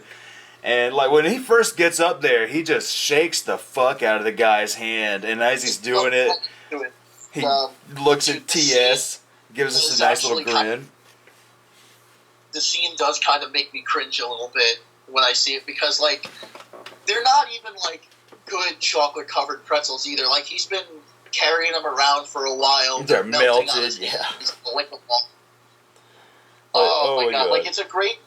I love how it's gross-out humor that doesn't go too far. Yeah. Seriously. It's the right balanced kind of gross-out humor, and... I love how he, like, pressures Michael Rooker into having the chocolate-covered pretzel. Yeah, and he gets it, and he just smears the chocolate all over the man's hand, and then he's just eating it, and then you get a close-up of him licking his fingers, and then he keeps going for more. He keeps reaching his hand in the bag and getting more. And Jake has the biggest, like, shit-eating smile on his face. Yeah. But this is where he tells them, boom, you guys are being escorted out of the mall. And now I like that when Michael Rooker's character, Mr. Svenning, has TS all to himself. I love how they start playing, like, the ominous Godfather music, and you know, it's this big serious scene, but he just puts it so blunt. I know that you, Quint, undeniably fuck my daughter. Yeah, like, oh my god. You're going to be one of those weird dads, aren't you? Oh my god. But yeah, also in the extended version, there's a bigger reason that the police are there. Like, because these are straight up police officers. They're after TS because of the thing that happened at the governor's ball. Like, they're there basically to arrest him for trying to kill the governor. Which I guess in a more traditional comedy, like, that kind of makes sense, but I think it works better that the dad just has it out for TS. Yeah, exactly. Way fucking better. Because it's like, damn, you didn't really need to get the police involved to escort these people out of the building. And that's why it makes sense in the extended version why they're in handcuffs, because they're being fucking arrested because the police are after them. But so yeah, they get escorted out of the building, and when they get outside, LaFours is going to plant some weed on them, and I love how he just pulls it out of his little hat and just drops it. It's borderline Looney Tunes. Yeah, just drops it, then picks it up. And still doesn't say anything, and then boom, Jay hits the dude with a... Huh? I think he gives him, like, a little shrug before picking back up the weed. Yeah. Oh, son of Jarrell. Yeah. Kneel before God. Yeah, kneel before Zod. Knocks the fucking dude out, and then they start running. Brody and TS get out of the handcuffs, and they bolt. And this is where the cops are chasing Jay, and then fucking Silent Bob just zooms past him. It is so goofy looking, and the little whoosh sound effect is a great touch. The plane just passing by, but he's moving, like, slower than LaFours. Yeah. But what I like is every time Jay and Silent Bob are doing something, they're straight up cartoon sound effects. They're breaking the fourth wall. But whenever it's everyone else, it's very much grounded in reality. Yeah, they're doing shit that defies, like, reality compared to the rest of the characters. Like, he pulls a fucking blow-up doll out of his... Yeah, he's trying to figure... They're at this little dead end, and the cops are coming, Jay's looking, and he does that... And fucking, he pulls the blow-up doll out. First he pulls out a fucking vibrating finger... throws that, and then he pulls out the big old blow-up doll, and then he's like, oh, wait a minute, I have a Batman utility belt. And so fucking he gets the grappling gun, they shoot it, and... I love this because you could tell the moment, like, it's a jump cut. Like, he hugs Silent Bob, and then right before they shoot up on the grappling hook, they just become dummies. Yeah, that is so fucking funny, because it's so noticeable, like, that cut. And they just, they repel upward, and then LaForce and everybody comes around, they're looking around, nobody thinks to look up. You know, they're just looking around, they're like, oh, whatever, let's go this way. And we get the J line, you know, where do you get these wonderful toys? Nice little Joker reference there. And so this is a part of the movie where Act 2 is basically ending. Like, everybody's at their lowest point. But on that note, let me smoke a cigarette and we'll get back. Okay, back from the cigarette. This is the point. This is a point of the movie that I love. They leave the mall, and I love the fact that this movie sort of glorifies both sides of mall life, where you've got the nice, big, popular mall, but then they show up to one of those thrift malls, flea malls, you know, and markets. I've been waiting to talk about this because I love this sequence a lot, because they kind of make the flea market look so, like, dank and run down, which it obviously is, but it also makes it look so charming because, like I had mentioned before, like, I grew up in a time, like, early in my childhood, the malls were still okay, like, they were still relatively busy.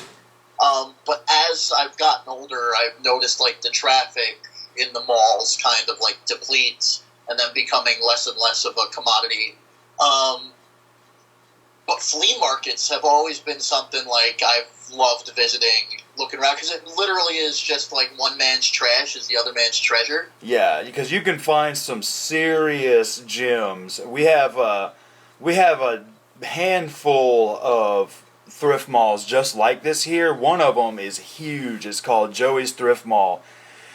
And you can be in there hours just looking at everything. And it's fucking cool that they throw this in there. And it looks so real because it's so cluttered. Like what it is. It's just a big pile of junk that you're just, you know, perusing. Yeah. It is so real to real life thrift malls that I love how he calls it the dirt mall. And like, this is the dirt mall. I'm like, I fucking love that. You gotta throw in the Clerks reference, because yeah. What's it called? T.S. on the hat. Yeah, and it's one of those blink and you miss it moments with T.S., like when he almost shakes Brody's hand after he puts it up his ass. You know, Brody is just talking all kinds of shit, so the average watcher is paying attention to him. But if you look at T.S., he finds this Clerks baseball cap, puts it on, and then takes it off and looks at it and kind of like shakes his head like, man, fuck this, and tosses it away. Like, it's such a cool little moment. Now it makes so much sense, because when I was younger, I never was, because I'm like, this is supposed to be a connected universe. How does, like, the movie Clerks exist the day before Clerks even happens? Yeah, isn't that weird? So either there's time travel afoot, but also, I love how, like, now with the more recent movies, and even in the animated series they alluded to it, that Kevin Smith still exists in the Askewniverse.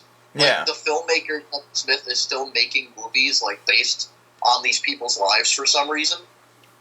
Yeah.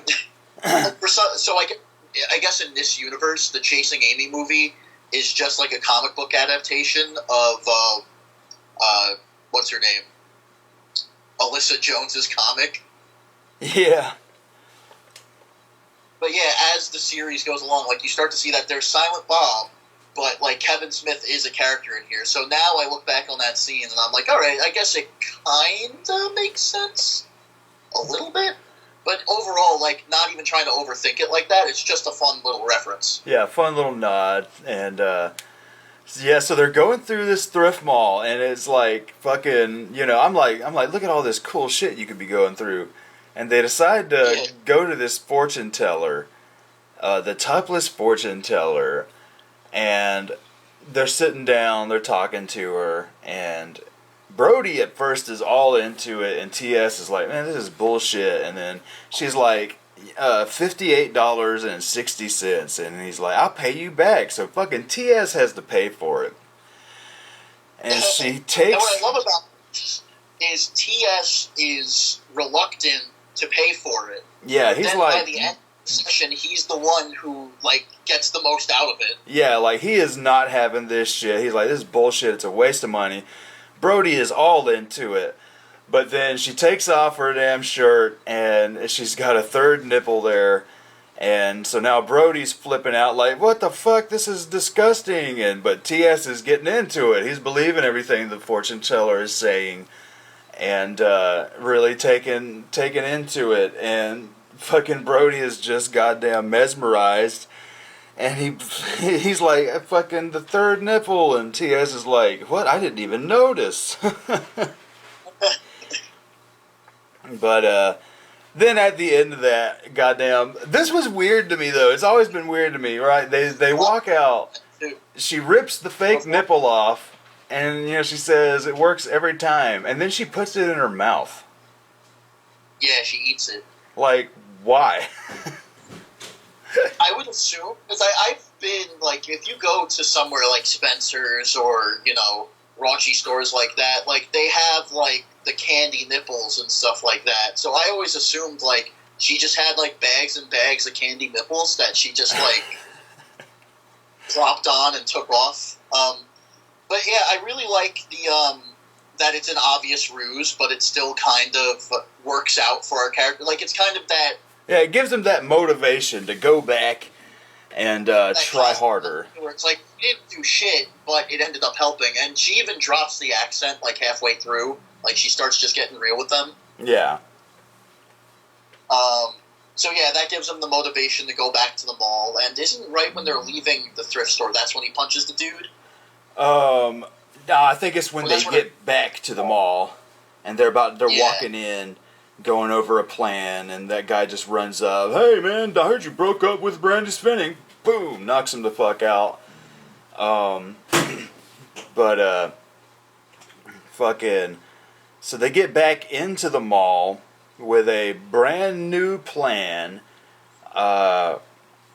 They tell Jay and Silent Bob, hey, well, first they ask Trish, hey, can we borrow that video of you and Shannon?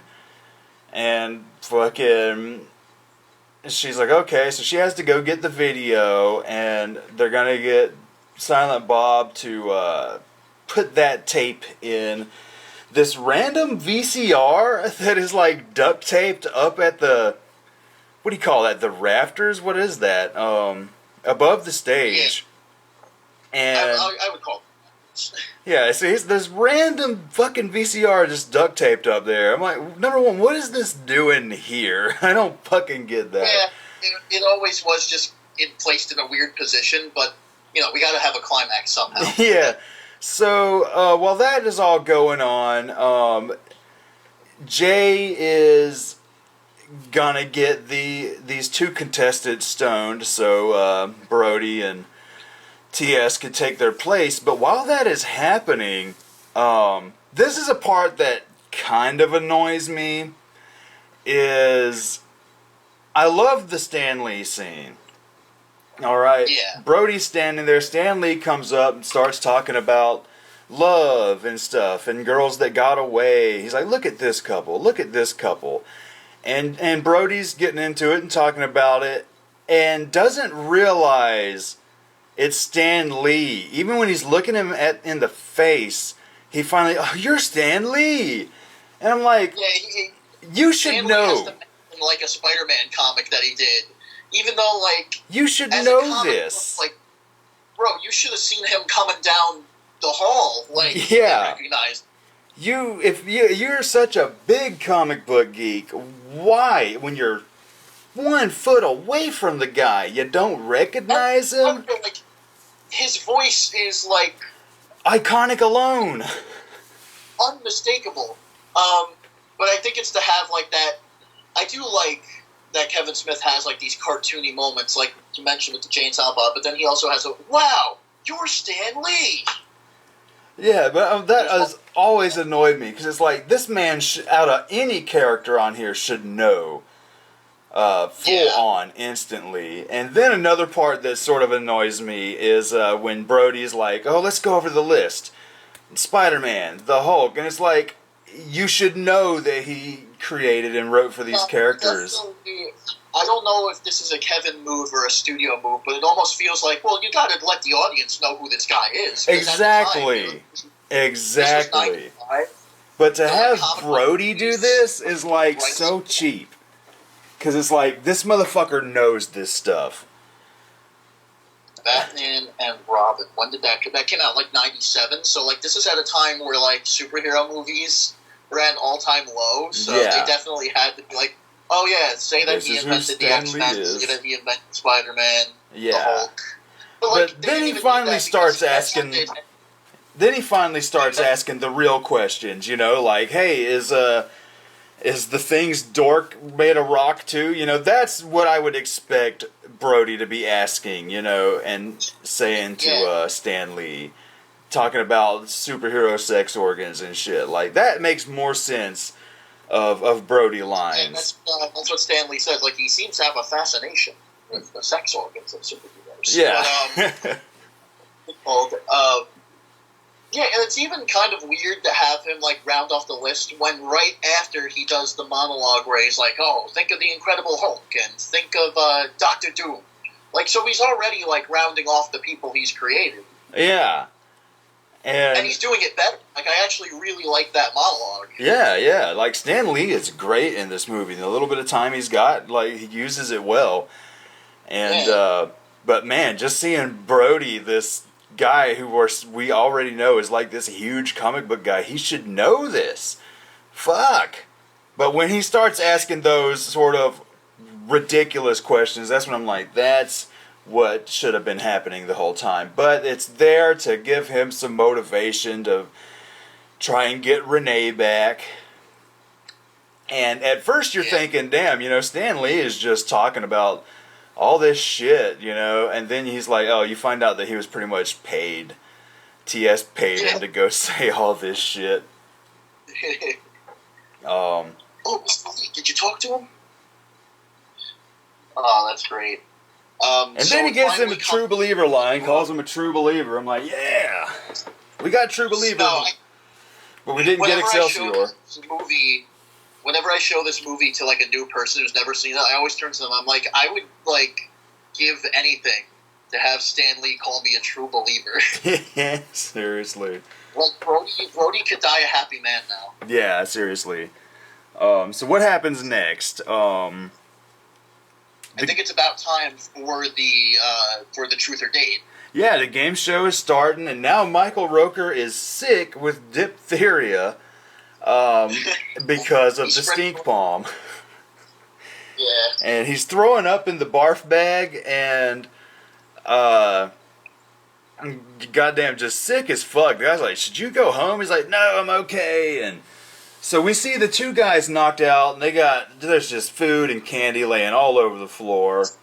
And fucking, they're like, wait, there's three guys. And Gil Hicks shows up, and they're telling him, no, you know, what the fuck's going on? They knock out the assistant, and security takes him away.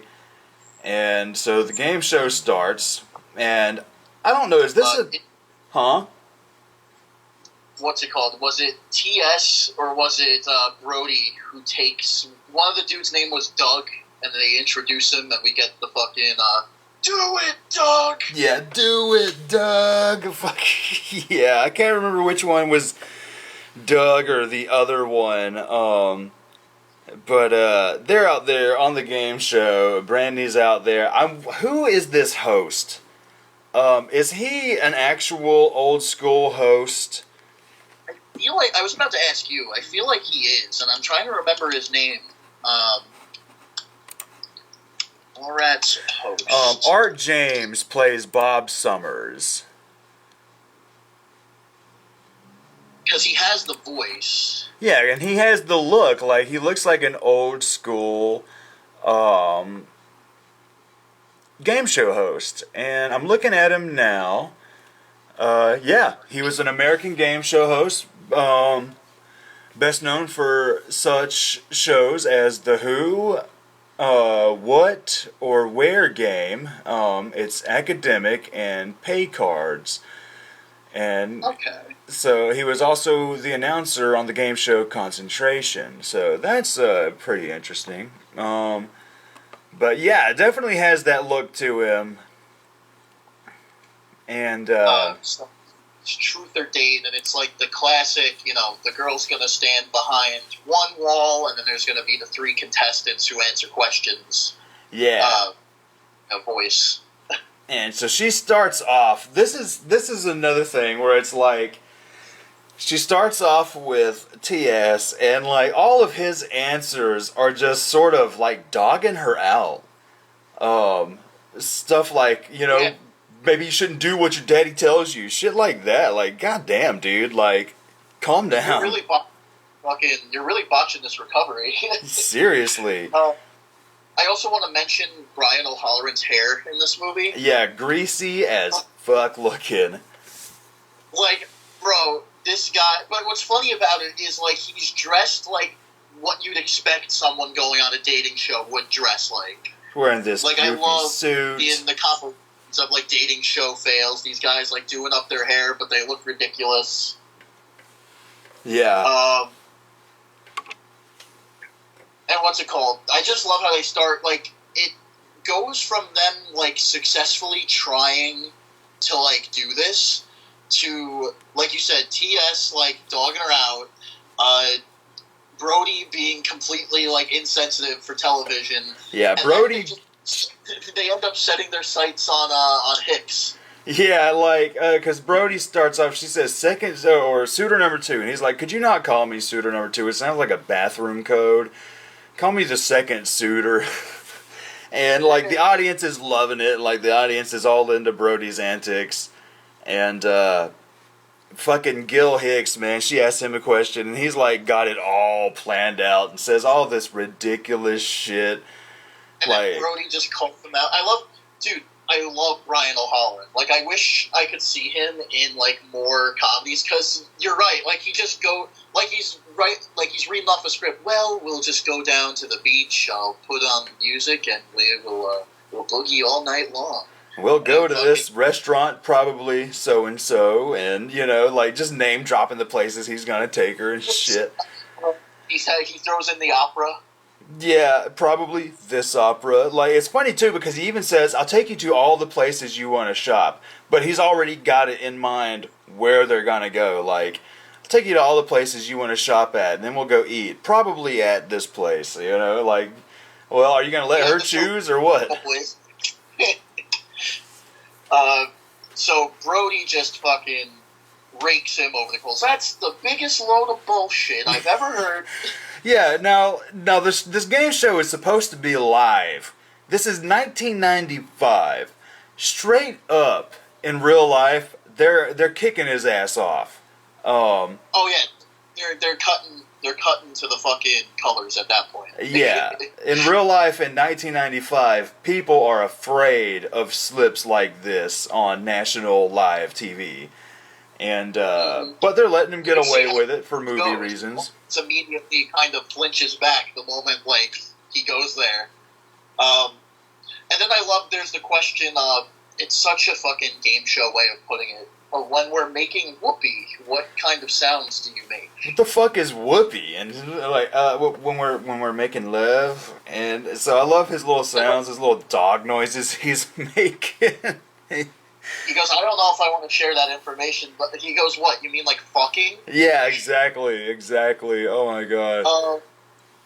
But I just love that too, because like this is a dating show, and like they're jumping straight to sex. I just instantly. Straight fucking instantly. But yeah, TS keeps saying bullshit, and then they kind of just let it slip, both of them. She finds out it's TS, then she says, Brody, how's the comic book collection going? And he's like, it's going okay, but oh shit. But yeah, he clearly sees Shannon Doherty in the audience, you know, and so that's fueling his fire, and he's, you know, getting crazier and crazier. And then he gets Bill Hicks to, or I guess I said Bill Hicks. He gets he gets Gil Hicks to, you know, what do you hate gay people? Are you a homophobe now? It's close enough to Bill Hicks, and the hair is similar. Yeah. But yeah, he goes like, "What? No, I'm not gay." And it's like, "So what? Now you're a homophobe?" Yeah, just straight up fucking grilling the guy.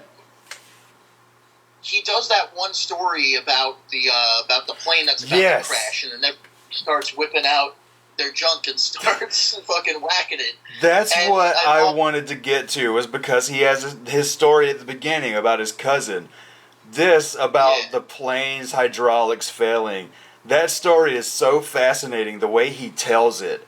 And he's like, then everything kicks back in, they land, you know, everybody goes their separate ways and never speaks about it again. And like, silence. The audience is like, what the fuck? You know? That was Gil. Well, did they come? Yeah, he's straight up, yeah, did they come? He's like, what the fuck you want to know that for? No, man, yeah. I'm glad that you brought that up, because I was like, shit, man, I hope I didn't want to forget that little bit.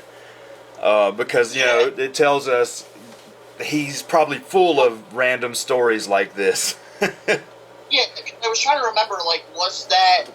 It really is just a random story that comes out of nowhere. Originally, I thought it was, like, to give Jay and Silent Bob more time for the tape, which I think it was. Yeah, because they're kind of giving him signs from the audience. Yeah. Like, I got the tape, I'm giving it to Jay, he's giving it to Silent Bob.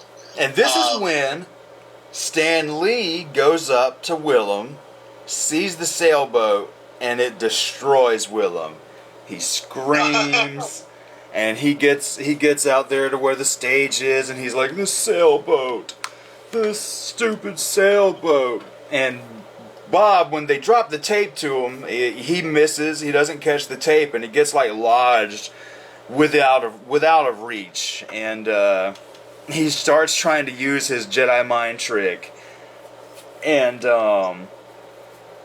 then Willem like hits the whatever that is on the stage, and it sort of pops the tape up into Bob's hand.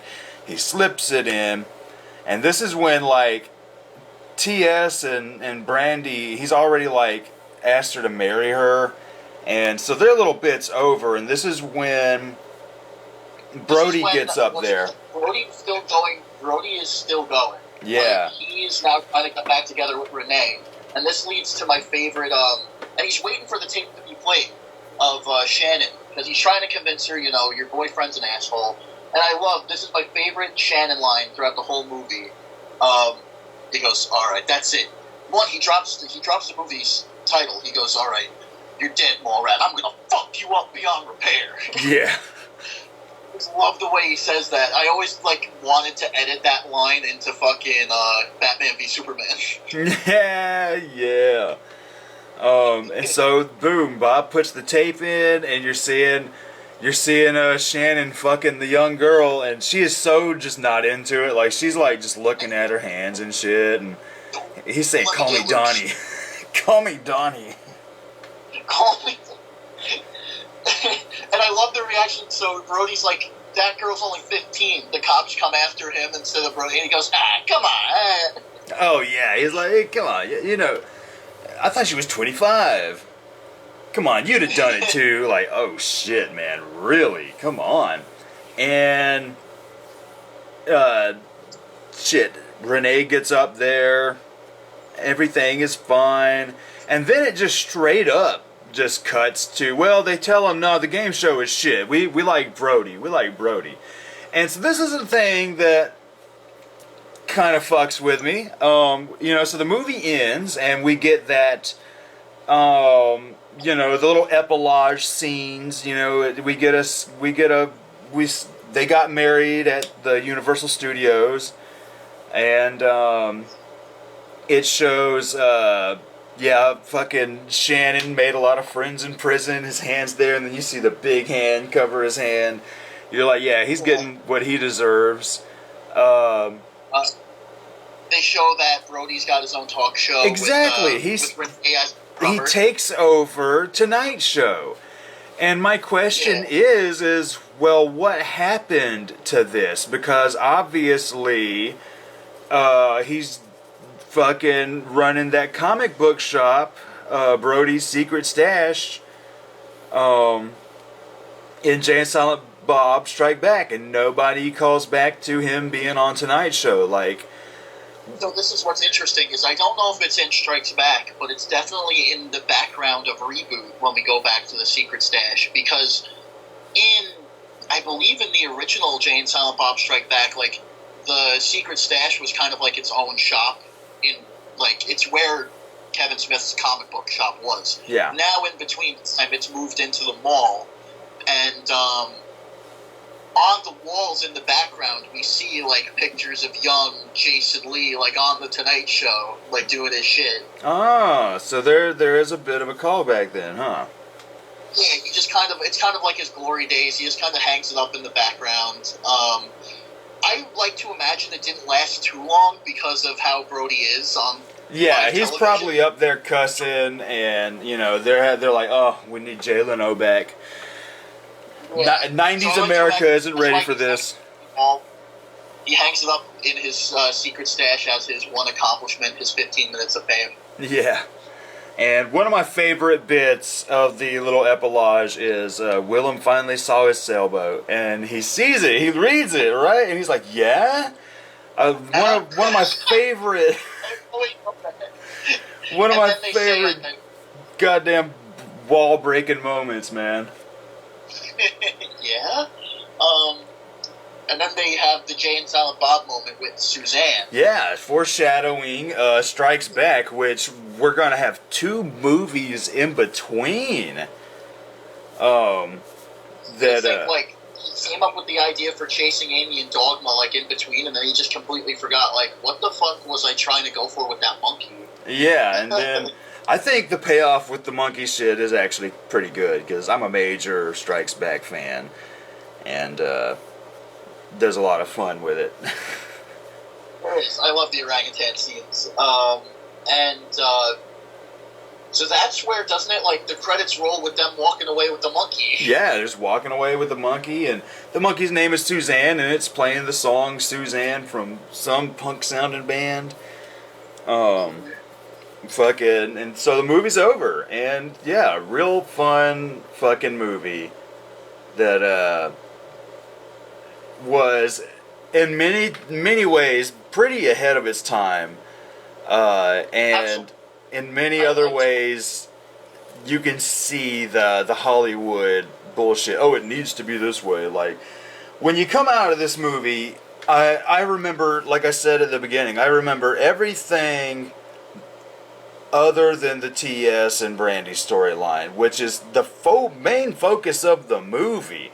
I remember the side characters more. I remember their things more. Brody's relationship problems are more interesting than the T.S. bullshit. Which, even though, too, another thing about the extended version, when we get the epilogue for Trish, and it talks about how her book was so popular, LaForge is there, and he kisses her. In the extended cut, I can't remember why, but she has to distract LaForge and everybody, so basically her and LaForge starts fucking. And okay, then. Yeah. I'm glad they cut that. Yeah, it it's like, ugh, really? But, yeah, come on. Yeah. Why does LaForce have to be Iwi? Yeah, exactly, man. But, yeah, when I come out of the movie, like, the T.S. and Brandy shit, I remember the least out of everything that this movie has. It was bad, it was just kind of underdeveloped. Yeah, way underdeveloped. Like I said, too Hollywood. She is too clean and perfect. He's a little too clean and perfect, and like I said, he has that stereotype mid-90s pretty boy look to him. It's like, oh, he's a pretty boy. Oh, but he has a little bit of the grunge look to him. Like, and that haircut, I'm like, and shit. But he just looks like a cross between, like I said, Brendan Fraser and Marty McFly. yeah, he's just way too pretty. Whereas everyone else, there's just much more personality going on, much more to look at, and all of that. But yeah, I would like rank this movie, like I said, it's number one on my Kevin Smith list, right at the top. I don't know what would come second because they're constantly like battling for domination. Because every Kevin Smith movie except like Cop Out has a special spot in my heart. Like even stuff he did outside of the Askewniverse, like Zack and Miri, like I enjoy that movie. And I get something out of it. What's funny is now with a character that he put in Reboot, now it makes Zack and Miri retroactively part of the universe. It does. Yeah, I noticed that, and I was like, and that the same thing with Yoga Hosers. They do the same thing with Yoga Hosers as well. Yeah. Which it's all in universe now. Yeah, which are movies I don't plan on reviewing during our Askewniverse Retro here. Like, I'm going to go with the originals, because the movies that he sort of retroactively added still have little impact on the series as a whole anyway, so... And also, like, with the time it took to, like, go from Clerks to Mallrats, like, we're just going to be doing... Like, if we do all of his movies, like, we're going to be doing this for the next, like, 3 years. Yeah, like, but even so, like, I want to try and get these out a lot quicker, like, if it's possible to do it next weekend, if I'm not working and shit. Definitely hit up. Especially now that, like I said, I'm not working and my classes are online, like, it will be a lot more easy to manage. I feel like this is, like, the end to all the podcasts, like, us trying to plan for the next time, and then our dear fans listen and go like, oh, I can't wait for next week. But yeah, like you said, this is your number one favorite? Yeah, I love Mallrats, and it's the movie that I never feel like obligated to watch, like when I'm in a Kevin Smith mood, or if I'm just like having a tough day. Like, this has always been one of those like movies you could just pop on and like enjoy with no problem. Yeah. Where, like you said, you rarely go back to Clerks. I go back to Clerks every once in a while. Like, I'll get in the mood. I like the black and white look. Like, I'll go back to it every once in a while, but I'll sooner go back to Mallrats. Yeah, I sooner go back to Mallrats. Like, Clerks, the only one that I rarely go back to is Chasing Amy. You know, I watched Clerks before Chasing Amy. Like, Chasing Amy is great, but man, I really got to be in the mood for that one. I got to be in the mood. I've probably said this now a couple of times, because I haven't listened to the Clerks podcast to see if I said it already, but for a while, like in my high school days, Chasing Amy was my favorite Kevin Smith movie, probably because it tried to go that extra mile into the drama. But like you said, like that movie was kind of perfect for me at that time. It's a very angsty movie. So now that I'm older, like I completely agree with you. Like, it's got to be one of those movies where you got to be in the mood to watch it. Like, you got to specifically want to watch Chasing Amy because I remember all throughout, like, at the beginning of high school, I fucking loved it. And then I watched it again near my senior year, and I'm like, this movie's annoying me. And then I watched it again, and now I'm kind of like, I like it, but, you know, it's not my favorite. Yeah, I'm the same way. I have watched it twice, and now I'm about to watch it 3 times because of the podcast.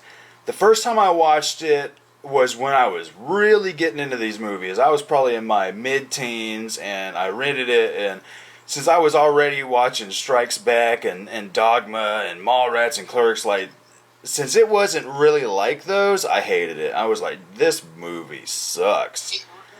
But then a couple years later, about 10 years ago actually, I watched it again, and I was like, You know what? This movie is actually pretty damn good, but still not one that I'm like thinking about when I'm thinking about this universe or this series. Which now I can't wait to see how I feel about it again. Yeah, I'm pretty curious because my cousin watched it for the first time recently, and we were kind of having a discussion about our thoughts on it. And he came back with a very positive view of it, so I'm a little excited now to like give it one more watch because I think it is like out of the main Jersey Chronicles, it is the one I've probably watched the least. Definitely. But it's one. I think it's the only Kevin Smith movie to be on the Criterion Collection, so that's something. Yeah, isn't that crazy?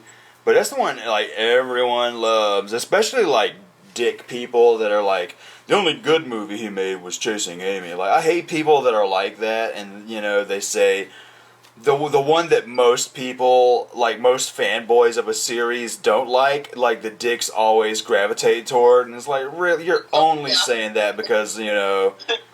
Kevin Smith fan base loves Chasing Amy, but it's not, I've never heard anybody say it's their favorite. But then, like outside of the Kevin Smith fandom, yeah, Chasing Amy gets the most acclaim, and I get it. I'm happy to see any Kevin Smith movie get acclaim, but it is a very mixed movie, and I think it's gonna create a really interesting podcast. Yeah, it's gonna be real interesting. I do wish though that they released other Kevin Smith movies, like because it seems like nowadays Criterion Collection has like lessened its standards a little bit, like not in a bad way. What I'm saying is they're giving credit to like more movies, like they released all the original Godzilla movies on a Criterion Blu-ray, like, and I think that's really sick to like honor like these different sides of film history. Yeah, I just think it would be funny if they released a Criterion Mallrats and make it artsy looking with the sailboat on the cover, put a chocolate pretzel on the back, but like in black and white. Hell yeah. Seriously.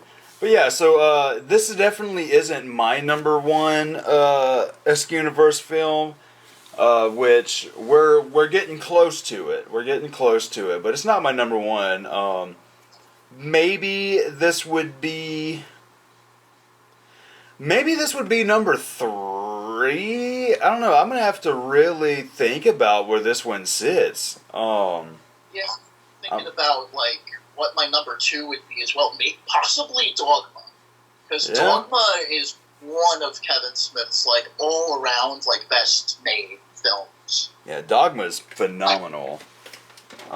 Yeah, I need to see where this one sits on the list because now that I'm thinking of it, I'm like, damn, this might not even be number 2. It might not even be number 3. Like, so I really gotta find I guess at the end of this journey, I'll go because I still haven't seen Reboot yet, so I don't even know where that one sits. So maybe I'll do like at the end of our last episode on this, we can do a top list at the end real quick to see where we sit with them. I'm down with that. Hell yeah. But shit, y'all. We hope y'all enjoyed the Mallrats podcast on Fresh from the Basement. You guys got some good laughs, and if you haven't checked out the movie already, well, spoilers, and I hope you eventually get around to checking it out. Yeah. If you did see it, and if you're a big Kevin Smith fan like us, let us know what you think. We're always looking to like have discussions and continue the conversation. Just because the podcast is over doesn't mean we're done talking. Exactly. So, please, hit us up. Let us know what you think, and stay tuned for the next one. Definitely, which we're gonna try and do next weekend. Because actually, I'm not working this coming weekend. In fact, I'm off Friday and Saturday. Yeah, I forgot Friday about that. Or Saturday. Saturday will most likely work, but Friday I think I also could make work. So we'll keep in touch and we'll work something out. Yeah, definitely. Because I know me and John are going to try and do a Lady Gaga retrospective as well. Oh, cool. Yeah, so like we'll figure out where to put them. One, me and you on Friday, or me and John on Friday, and then me and you on Saturday, or vice versa. We'll figure that out. It's going to be an interesting podcast. Yeah. I'm a big Lady Gaga fan. Like those Well, Lady Gaga's one of those people who, like, when I was younger, when she was, like, first getting started, like, I was still, like, too young to, like, be mature about it. I'm just, radio, it sucks. Yeah. Where, like, I'm gonna tune into that podcast, because I've actually, like, grown a big, like, respect and, like, fondness for Lady Gaga's music. And I'm not even that big of, like, a modern pop guy, but I think, you know, she's got some interesting shit to talk about. True that. But where can we find you on the internet, Frank? You can find me at youtube.com/FTV Productions, where I don't do much there at the moment just because of life. I don't really have time to, like, make as frequent of videos as I used to, so mostly I just upload a lot of stuff for my experimental film class, but I am hoping to revamp it soon. When I get a new laptop, I'm hoping to get some more video reviews up there, talk about some movies, some music, and you could also find me on Facebook under Frank Del Vecchio. And those are basically the two main places you'll find me. We gotta make a Fresh from the Basement Facebook group. We should call it Facebook. Yeah, Fresh from the Facebook. We should make a Facebook group for that, because you guys can also find me here on, if you're watching this on the YouTube, you can find us on the YouTube with our other music reviews and videos and our other podcast, Speaker Brains. But you can also find this podcast as well as Speaker Brains on horrorphilia.com with a ton of other great podcast guys. Highly recommend checking us out there and giving some of these other guys a listen, like Cut to the Chase and Married with Children podcast. We're all buddies, and yeah, check out our Speaker Brains Facebook group. We mostly post updates and music memes and music related news on there. And I'm hoping to do the same with a Fresh from the Basement Facebook group. But yeah, if you want to join the fun, like the After Hours podcast, if you guys want to, interact with us, hit up the Facebook group. Yeah, I was going to say that's going to be really fun because with Fresh from the Basement, it's such like it's not specifically tailored to like movies or shows, so like there's a lot of opportunity for like just all nerd shit. Yeah, whatever you're a fan of, talk about it. Catch us there. Hell yeah. Whereas Speaker Brains is mostly just music. Related, yeah. But, which I enjoy. I always find time to check out the Speaker Brains page. What I hate about Facebook groups, though, is like some of the best memes are posted on them and there's no share option, and I'm like, take a picture of it. Yeah, what I do is I'll screenshot it and then I'll crop it, and then be like, oh, it's mine now. Yeah, I've claimed this meme. Yeah, I have claimed the meme. So, we'll see you guys on the next podcast, which we're definitely going to be doing this coming weekend. Because I totally forgot that I had taken Friday and Saturday off. So we are on for that. You guys take care. Take it easy.